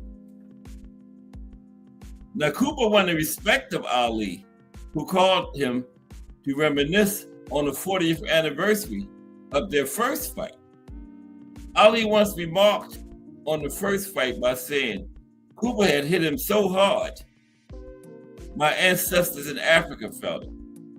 Sir Henry won the prestigious BBC Sports Personality of the Year Award in 1967 and 1970, and was knighted by the Queen in 2000 for his services to English sport. Sir Henry Cooper. Mm-hmm. Yep. How about some old British boxers? Howard Winstone. Welsh legend Howard Winstone had a storied amateur career that saw him run up a record of 83-3 as an amateur, and he won a gold medal at the 1958 British and Empire Commonwealth Games. Winstone turned pro in 1959 and won the British featherweight title within 2 years when he stopped Terry Spinks in 10 rounds. No relation to Leon and Michael and Corey. Terry wasn't. In 1960, well, he might have been, who knows. In 1963, Winstone added the European featherweight title to his resume with a win over Alberto Gerti. Winstone held on to both his belts, despite failing in 3 consecutive world title fights against Mexican Vicente Saldivar. At the 4th time of asking, the Welshman finally won a world title when he beat Mitsunori Seiki for the vacant WBC World Featherweight crown. He was kind of like Frank Bruno. Kept losing. Everybody had given up on him. For his 4th try, he won a world title. Won the European and British and all them kind of titles, but he finally got a world title. WBC. Winstone retired after losing his world title in his first defense against Cuban Jose Legra. However, Winstone retired with a career record of 61 wins, 6 losses, 67 pro fights, 27 knockouts. His achievements were made all the more impressive given the fact he was predominantly a left-handed fighter after losing 3 fingers on his right hand during a factory accident as a teenager. There we go, way back. James Figg. Okay, it's 17 up. Let me take this link out. It's 4 o'clock. I got to go.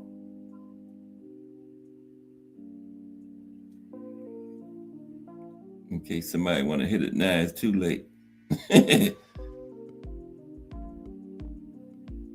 Oh Lord, I can't remove it. Don't hit the link now. I'm getting ready to go. Shit. Can't remove it. Damn, I done hit it myself.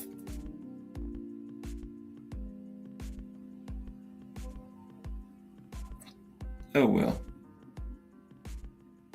Okay. James Figg.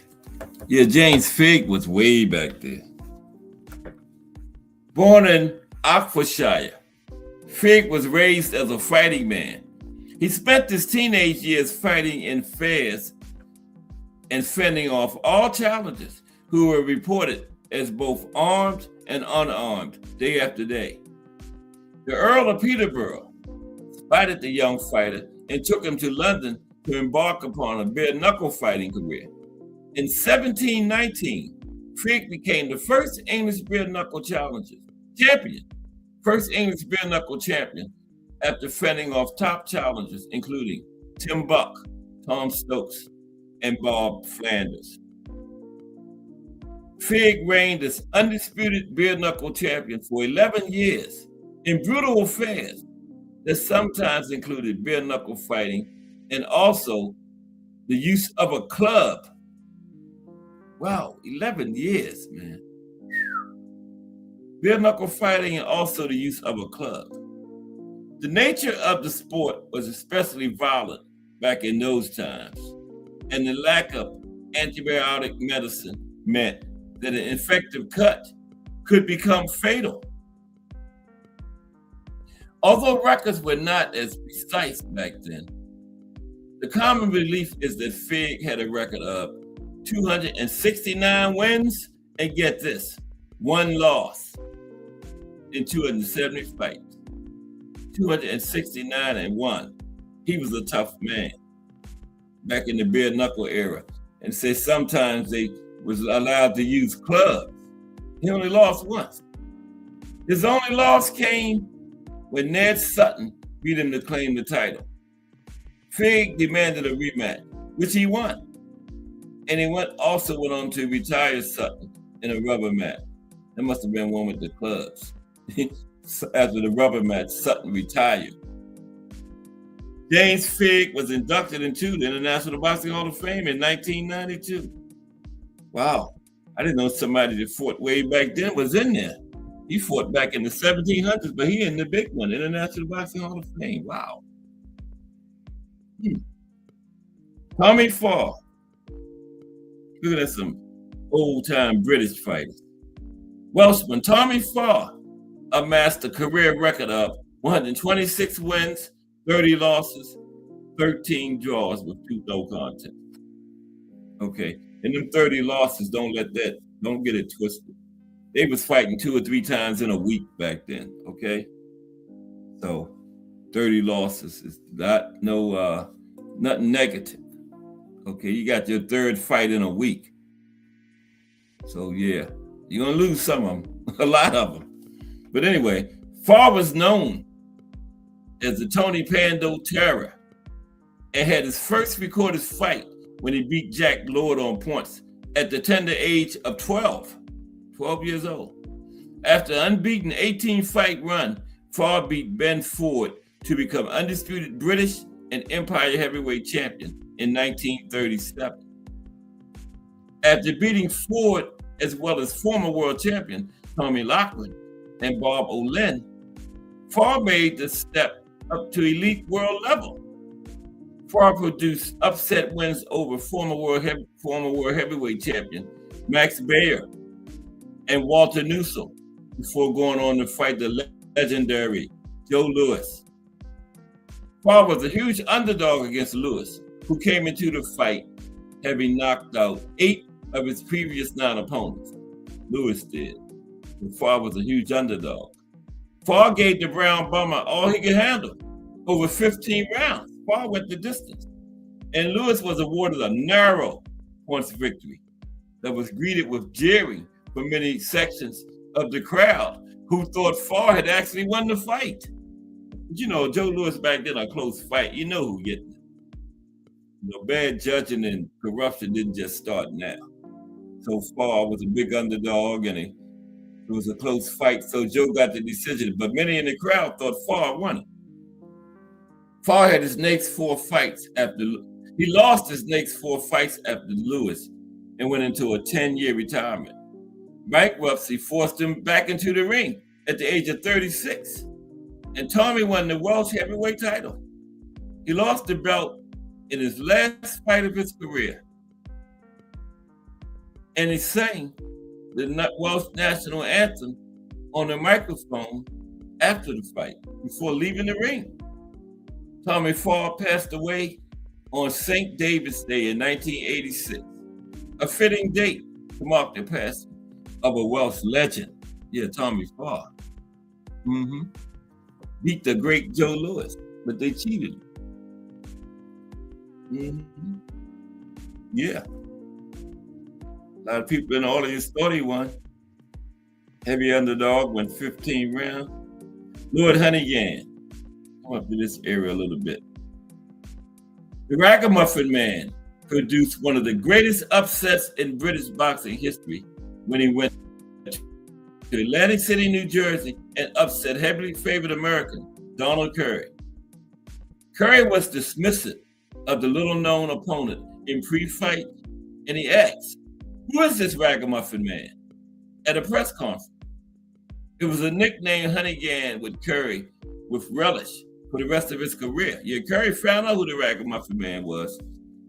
Honeyghan defended that title successfully on multiple occasions before losing his belt when it was stopped because of a cut against Jorge Vaca. Honeyghan became only the 2nd British boxer to regain a world title when he knocked out Vaca in a rematch. Honeyghan also showed himself to be a man of strong principles. Disgusted with the WBA allowing fights to take place in apartheid South Africa, Honeyghan vacated his title rather than defend it against South African Harold Volbrecki. Soon after this incident, the WBA stopped sanctioning fights in South Africa. So Honeyghan was the catalyst for that. He refused to fight the South African guy. At the end of his career, Honeyghan retired with a record of 43 wins, 5 losses, 31 knockouts. Lord Honeyghan. Okay. Technique in the building. What's up, Technique? I didn't know you was in here, Technique. Technique says Joshua got so famous when he won that gold medal. Yeah. The Ragamuffin Man. That was him, Al Booger. The one that upset Donald Curry back in the 80s. That was a huge upset. That was the talk of the town when Honeyghan did that. Yeah, Donald Curry was like, "Who is this Ragamuffin Man?" in the press conference. He's very dismissive and everything. And Honeyghan didn't just beat him, he stopped him. Stopped Donald Curry. Then Donald Curry was thought up at that time to be the next Sugar Ray, right? That was late 80s when the Four Kings was like, moving up in weight. Donald Curry was at welterweight, and he was supposed to be the next Sugar Ray Leonard. And the Ragamuffin Man stopped him. That was big. Yep. Okay, but we're going to stop it right there for the week. But next week will be another big week of boxing. starting at 2 p.m. Monday. Yeah, club, Al Booger. Yeah, back in the 1700s. It was bare knuckles. Sometimes they fought with clubs. And remember, James Figg he was 269-1 in that era, right? And then the guy that beat him, he beat him twice. And in the third fight, the guy retired after the fight. That must have been one of them club fights with clubs. Yeah. So them guys back then was built different, man. And they fighting 2 or 3 times in a week, you know? And didn't have no limits. Fights was lasting 50, 60, 70 rounds. They had the rule that a round ended when somebody went down. A round might last 30 minutes if nobody's gonna go down. And then the fight didn't end until somebody couldn't continue. Or they both just agreed it was over. You was the one who told me about the 110-round fight, remember, Al Booger? That's the longest one I remember. You was the one who brought my attention to that, the 110-round fight. I could never find one longer than that. But yeah, they fought for 110 rounds. They started on Thursday evening, and the fight ended on Friday morning. And they had to, and guess what? I think they had to change referees. And guess what? The fight ended in a draw. After all of that, fighting over 2 days, 110 rounds, nobody won. They both just said, that's it. I can't get you to stay down. You can't get me to stay down. So, man, let's just end this. Yeah. And what point the referee said, I'm out of here. Can somebody else out there come and referee this fight? I think it was like the 90-something round when they changed referees. Yeah, 110 rounds. Can you imagine that? Started on Thursday and then fought all night. It was Friday morning when it ended. They still fight. People done ate their dinner, watched TV. Well, they didn't have no TV back then. But they done do whatever they do in the evenings, went to bed, got back up. Them 2 fight was still going on. Through all of that. Got off work one day, getting ready for work the next day, they still fight. That was insane, you right now, but that was crazy. But it happened, 110 rounds. But yeah, they stopped that. They went with the 15 rounds. Yeah. They didn't have no judges or nothing back then either. It just ended when somebody couldn't continue, you know? And they both kept continuing. You know, they had the scratch. When somebody went down, the round would end. But then when the referee hollered scratch, both of them came out there. Next round started. And they both kept coming out for 110 rounds. And ended in a draw. That's the crazy part of it. Damn. But okay, we're going to stop it there for today. Just Do Boxing. It's coming up next at 4 p.m. I hope everybody enjoyed the show. Anthony Joshua, still active. I like AJ Nath, what he did to Jake Paul. I love that. Maybe Jake will stay out of the ring and just promote their women's boxing. MVP. But everybody have a great weekend. And if it's Monday through Friday, 2 p.m., it's the Boxtorian bringing you. Oh man, Thomas Hill. I didn't know he was backstage. Damn. I didn't see nobody back there. Yeah, I've been back here for a minute. What's up, Tom? What's good with you, man? Why didn't you call? Oh man, you know, I ain't in the best of spaces right now. I fell down the stairs and busted my leg, bro. What? Yeah, man. You got a cast or something? I got an air boot on. Damn, how long this going to be on? They said possibly 6 to 8 weeks, but it probably come off before that. Hopefully before that. Wow. So, you know, I ain't really been in the best. Nah. My fibula, it's got a fracture in this chip fracture inside the ankle. Okay. So yeah, I missed a step I landed on the Yeah. next step, and then I fell to the floor on the same dang leg, bent. So my fibula up to my knee is like messed up, and then the inside of the instep of my ankle, and a little bit outside the ankle too. It's a little tender and sore, man, because it rolled something fierce. Damn. But yeah, man. So it hurts. He's talking about heavyweights. Yeah. And that card, that's a nice card tomorrow too. I like that. Very good card. I mean, you know, we got to get back to getting to the point where the heavyweights are featured again. And unfortunately, you know, because of the politics that are boxing and because of the way the boxing just oftentimes get manipulated, it's not a sport that most talent will want to endeavor in, especially if they could play basketball, football, or baseball. That's where they're going, especially football. Yeah. So when you think about that, you got a lot of people that probably could be playing the sport. Yeah. They're not getting the endorsement from the youth up. They're not getting people pay for it. Whereas in football, if you pay into it, it can pay into you greatly. And they got See, boxing, you pay into. I'm sorry? So they have a pension plan and everything in football? Oh, yeah. Well, exactly. Like so in the sports, for the most part, with the exception of baseball, but for the most part, most people consider giants by normal standards in the heavyweight range, where it would be 6'5", 6'4", right, in that range. And higher. They're playing football, basketball. That's where they're going. You look at the contracts they're getting. You look at the visibility they're getting. You look at now, even in college, the money they're getting. Mm-hmm. You can't have not that in place for a sport where you're not really getting that. Now, granted, when you're apex, if you're a Gervonta Davis, if you're Canelo Alvarez, if you're an Errol Spence, if you're Floyd Mayweather, if you're those type folks, a Muhammad Ali, you get to make the money. But that's the minority, you know? Yeah, that's the minority.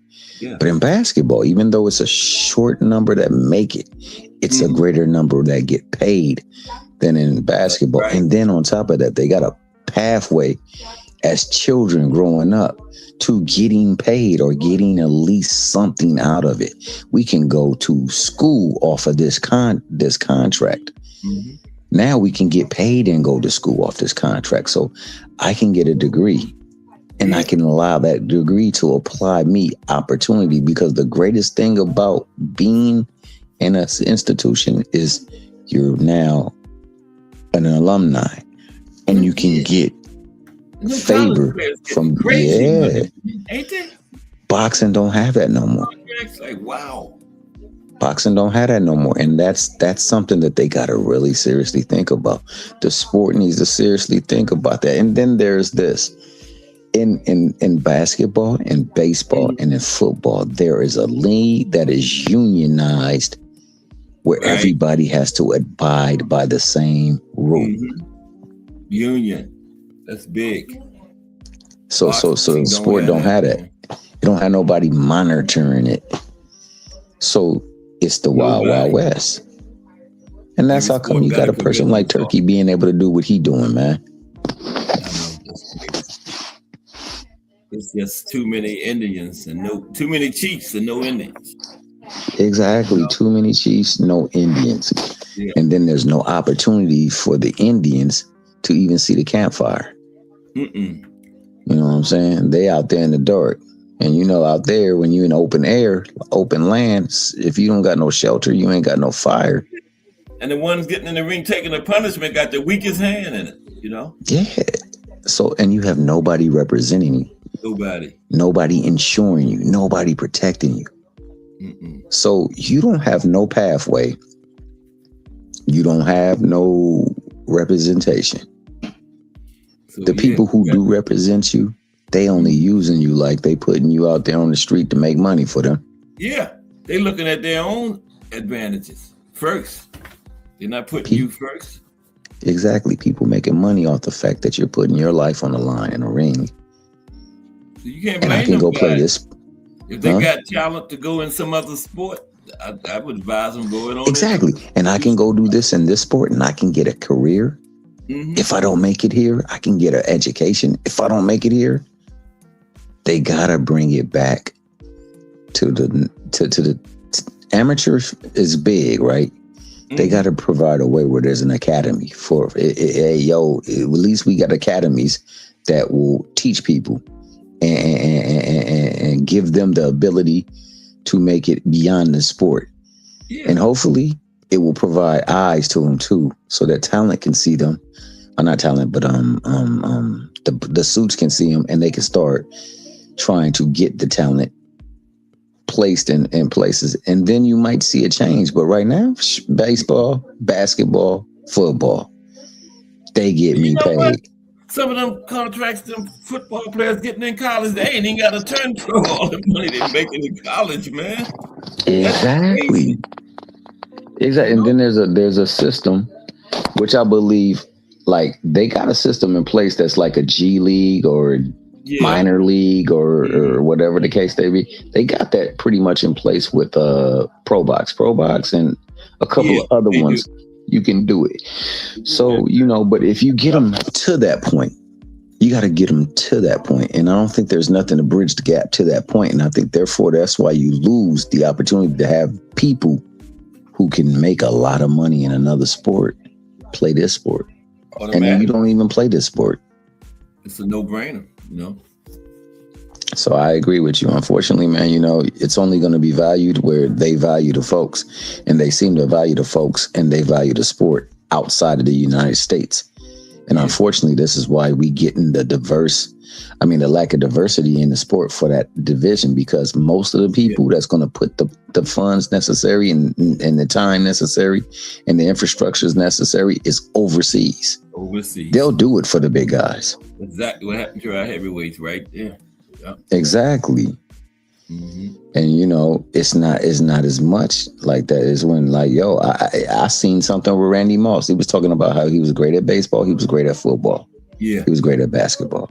He said, man, I was watching people devoting their time 24/7 to basketball. He said, I wasn't able to compete with them. He said, I'm 6'5".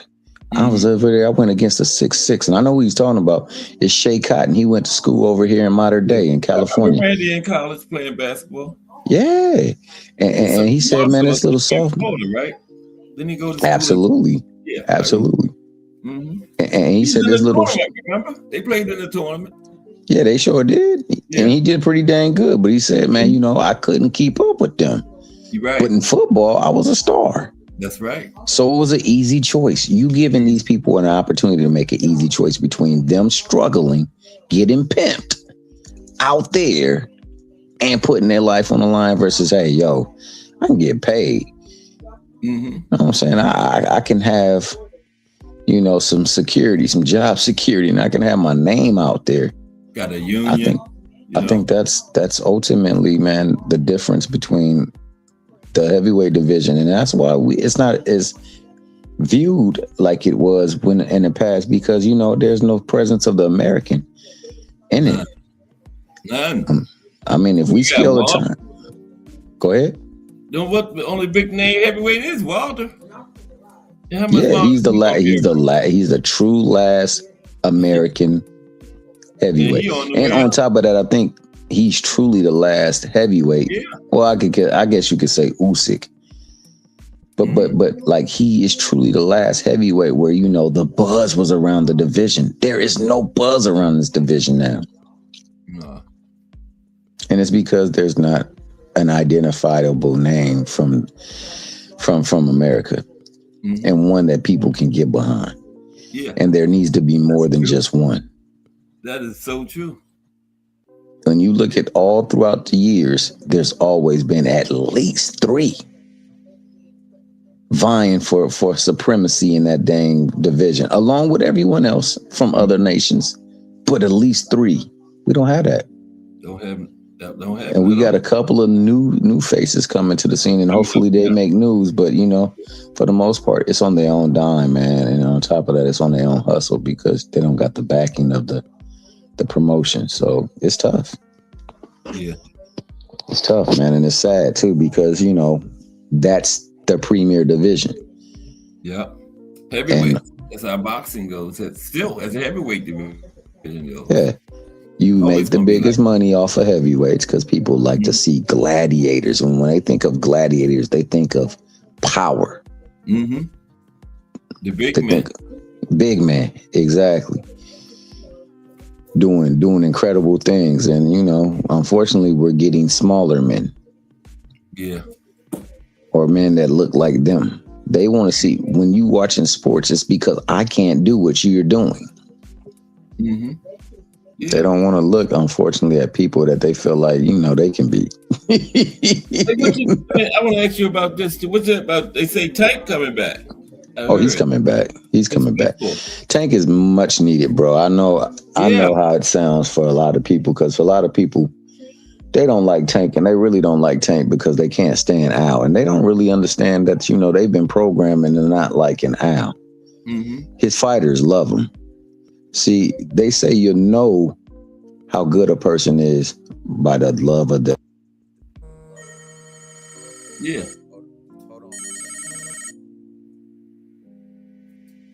Yeah, I'm so happy to hear that. The Tank get ready to get back in the game.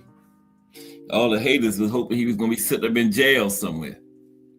They were so happy when, he running from the marshals, and I told y'all he was no good. Now he coming back in the boxing, and that's good for boxing. Mm-hmm. That's one of the biggest names in the sport. No matter what the haters say. Tank is good for the sport.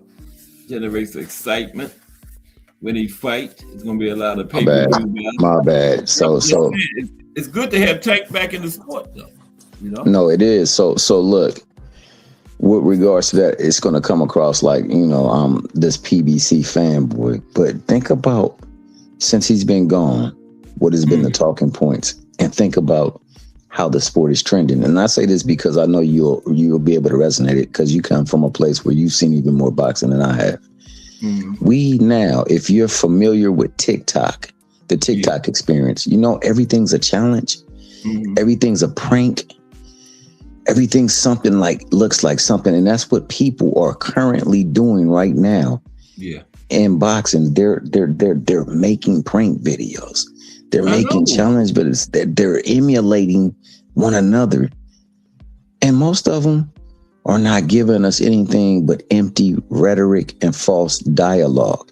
We're not getting anything that's generating folks' interest to the from people they dislike, Exactly. Yeah. Now this is what needs to happen. Tank coming back is essential for the sport because it automatically generates interest. Mm-hmm. He's a little titan. He's a little giant. He's a little gladiator. But what he has to do now is maximize his time still left in this sport. And he's got to get the fights. He's got to give these people things that they want to tune into. They want to see him lose, so give him fights that they think that he'll lose. I like the Pitbull fight for the first fight back.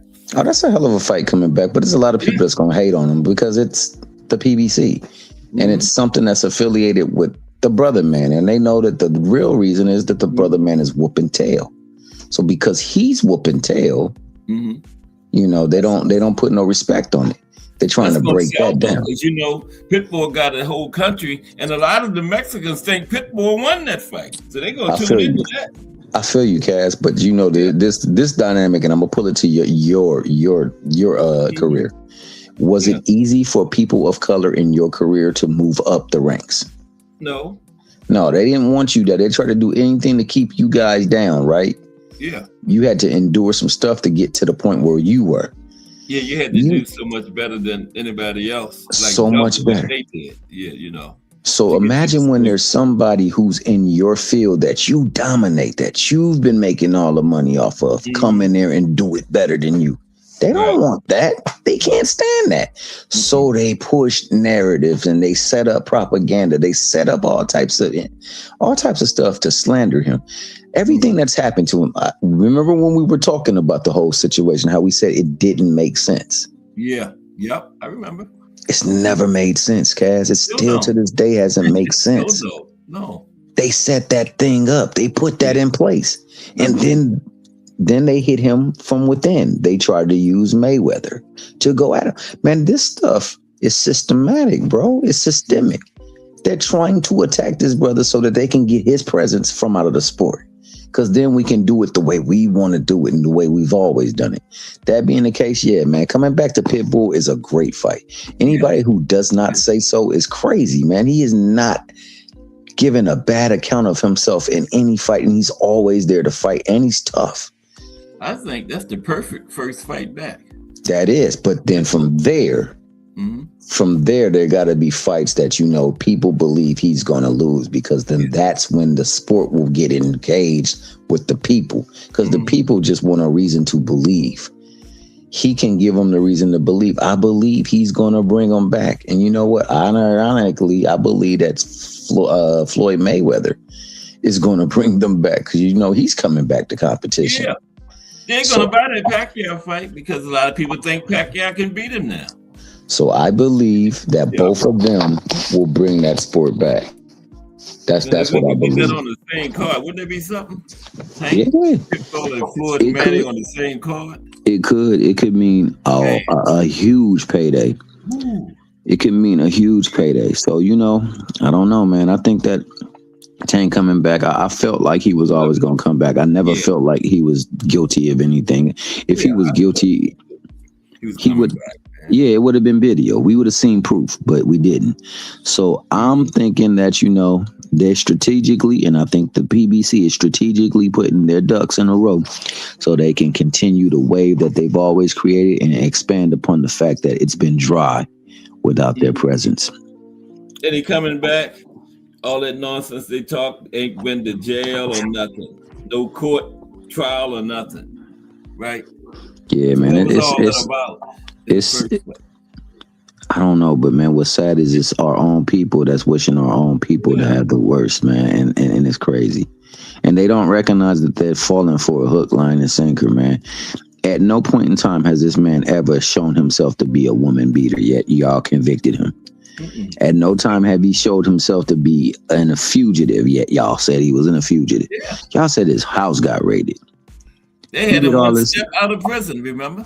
They got him now. He's running from the marshals. His career is cooked. It's cooked. And next thing you know, he's coming back and fighting. And not nobody gonna say that it was wrong. Nobody gonna talk about that. They're just gonna continue to go back to hating on him and the PBC. Yeah.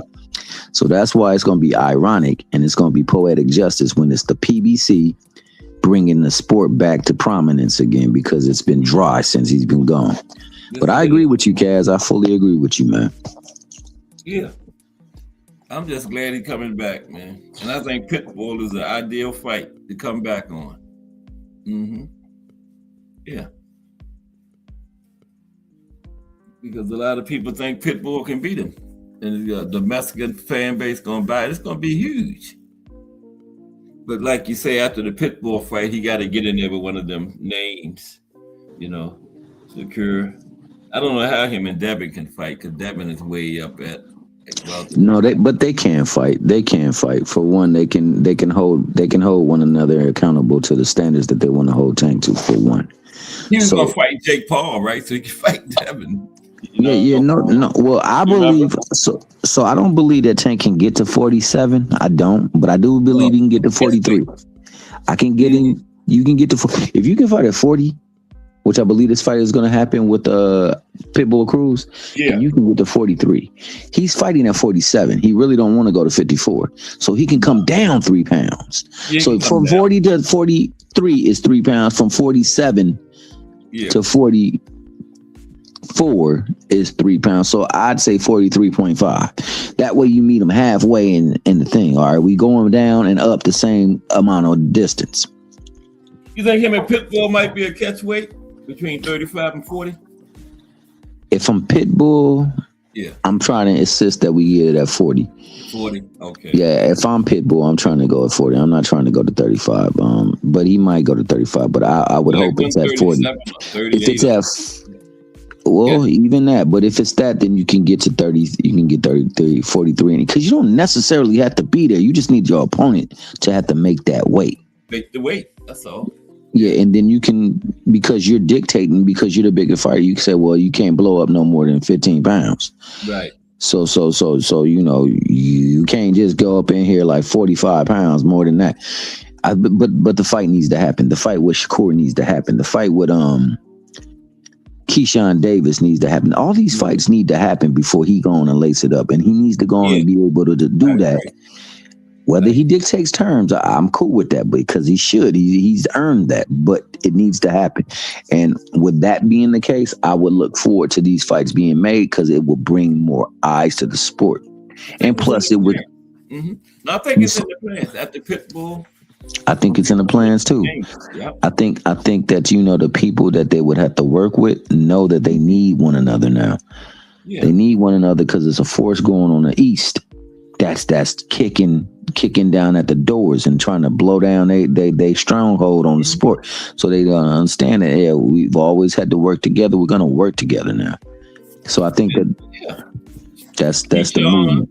Secure all of them. Tank will be their biggest payday ever by far. Yeah, and it would be the biggest fight for Tank too. You know what I'm saying? Well, I won't say that. I think that the Ryan fight is pretty hard to beat, but I think there's a lot of people who want to see him. It would be extremely big, because there's a lot of people who want to see him lose. So they believe these are the people that will help him get a loss on his record. So, yeah. So, that's what, and ultimately, if you're cheering for somebody to be a woman beater when they have no evidence to do that, if you're cheering for him to go to jail when there's no. We always said that was ridiculous, man.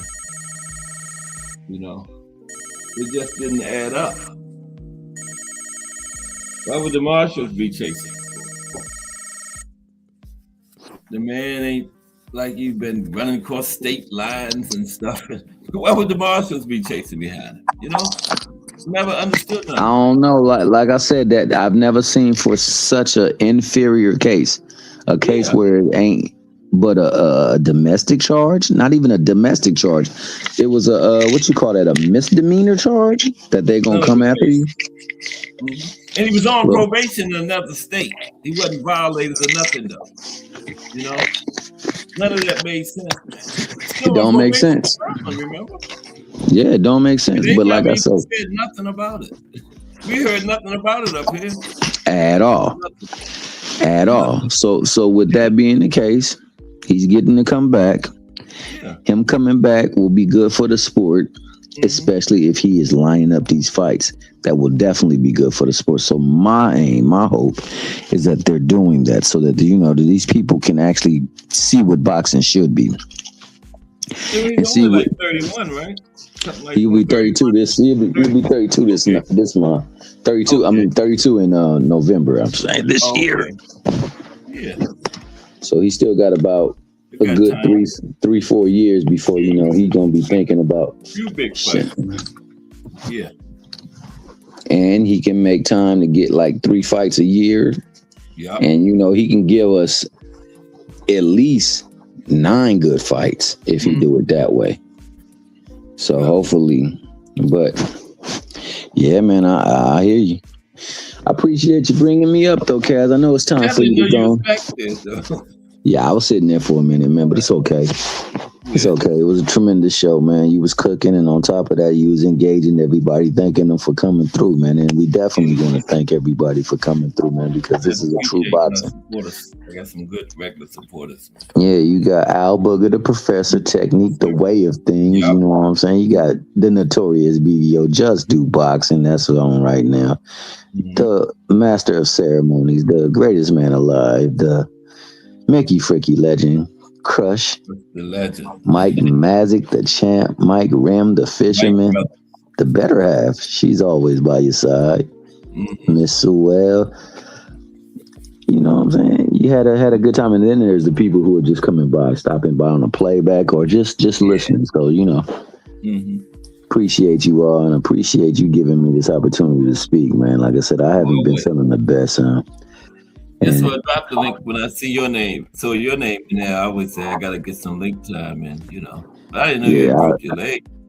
Yeah. Unfortunately, I had. So I'm pretty broken. Yeah. I'm pretty broken right now, man. I'm trying to pick myself up. When you gonna be able to go back to work yet? The cats come Well, they on for said 6 to 8 okay. weeks, but I'm hoping before that, man. I'm hoping that no more than a month. So I'm gonna do Yeah. everything I can to make sure that that's the case. Okay. Yeah. Yeah, they broke a leg one time, man. That shit hurt too when you break that bone, man. Yeah, hey, I thought I Cass, was let me tell dying. you, I was young my big tail landed on that bad boy. It felt so shocking that I never felt it like that before. I'm like, yo, but I got back up. I'm like, oh, all right, bet I'm good. So I started walking on it. It was Yeah. tender, but I'm like, I can't. If I can walk on it, it ain't broke. So I was thinking to Yeah. myself, yeah, it ain't broke, but it was fractured. That sucker was messed up. But yeah, I'm gonna take it day by day, and then I'm gonna get myself together. Yeah.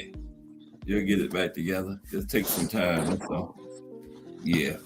But I appreciate you. Appreciate you too, Cass, man. You have a wonderful day, man. Have a good weekend. You too. Appreciate you. All right. And we out then. We out.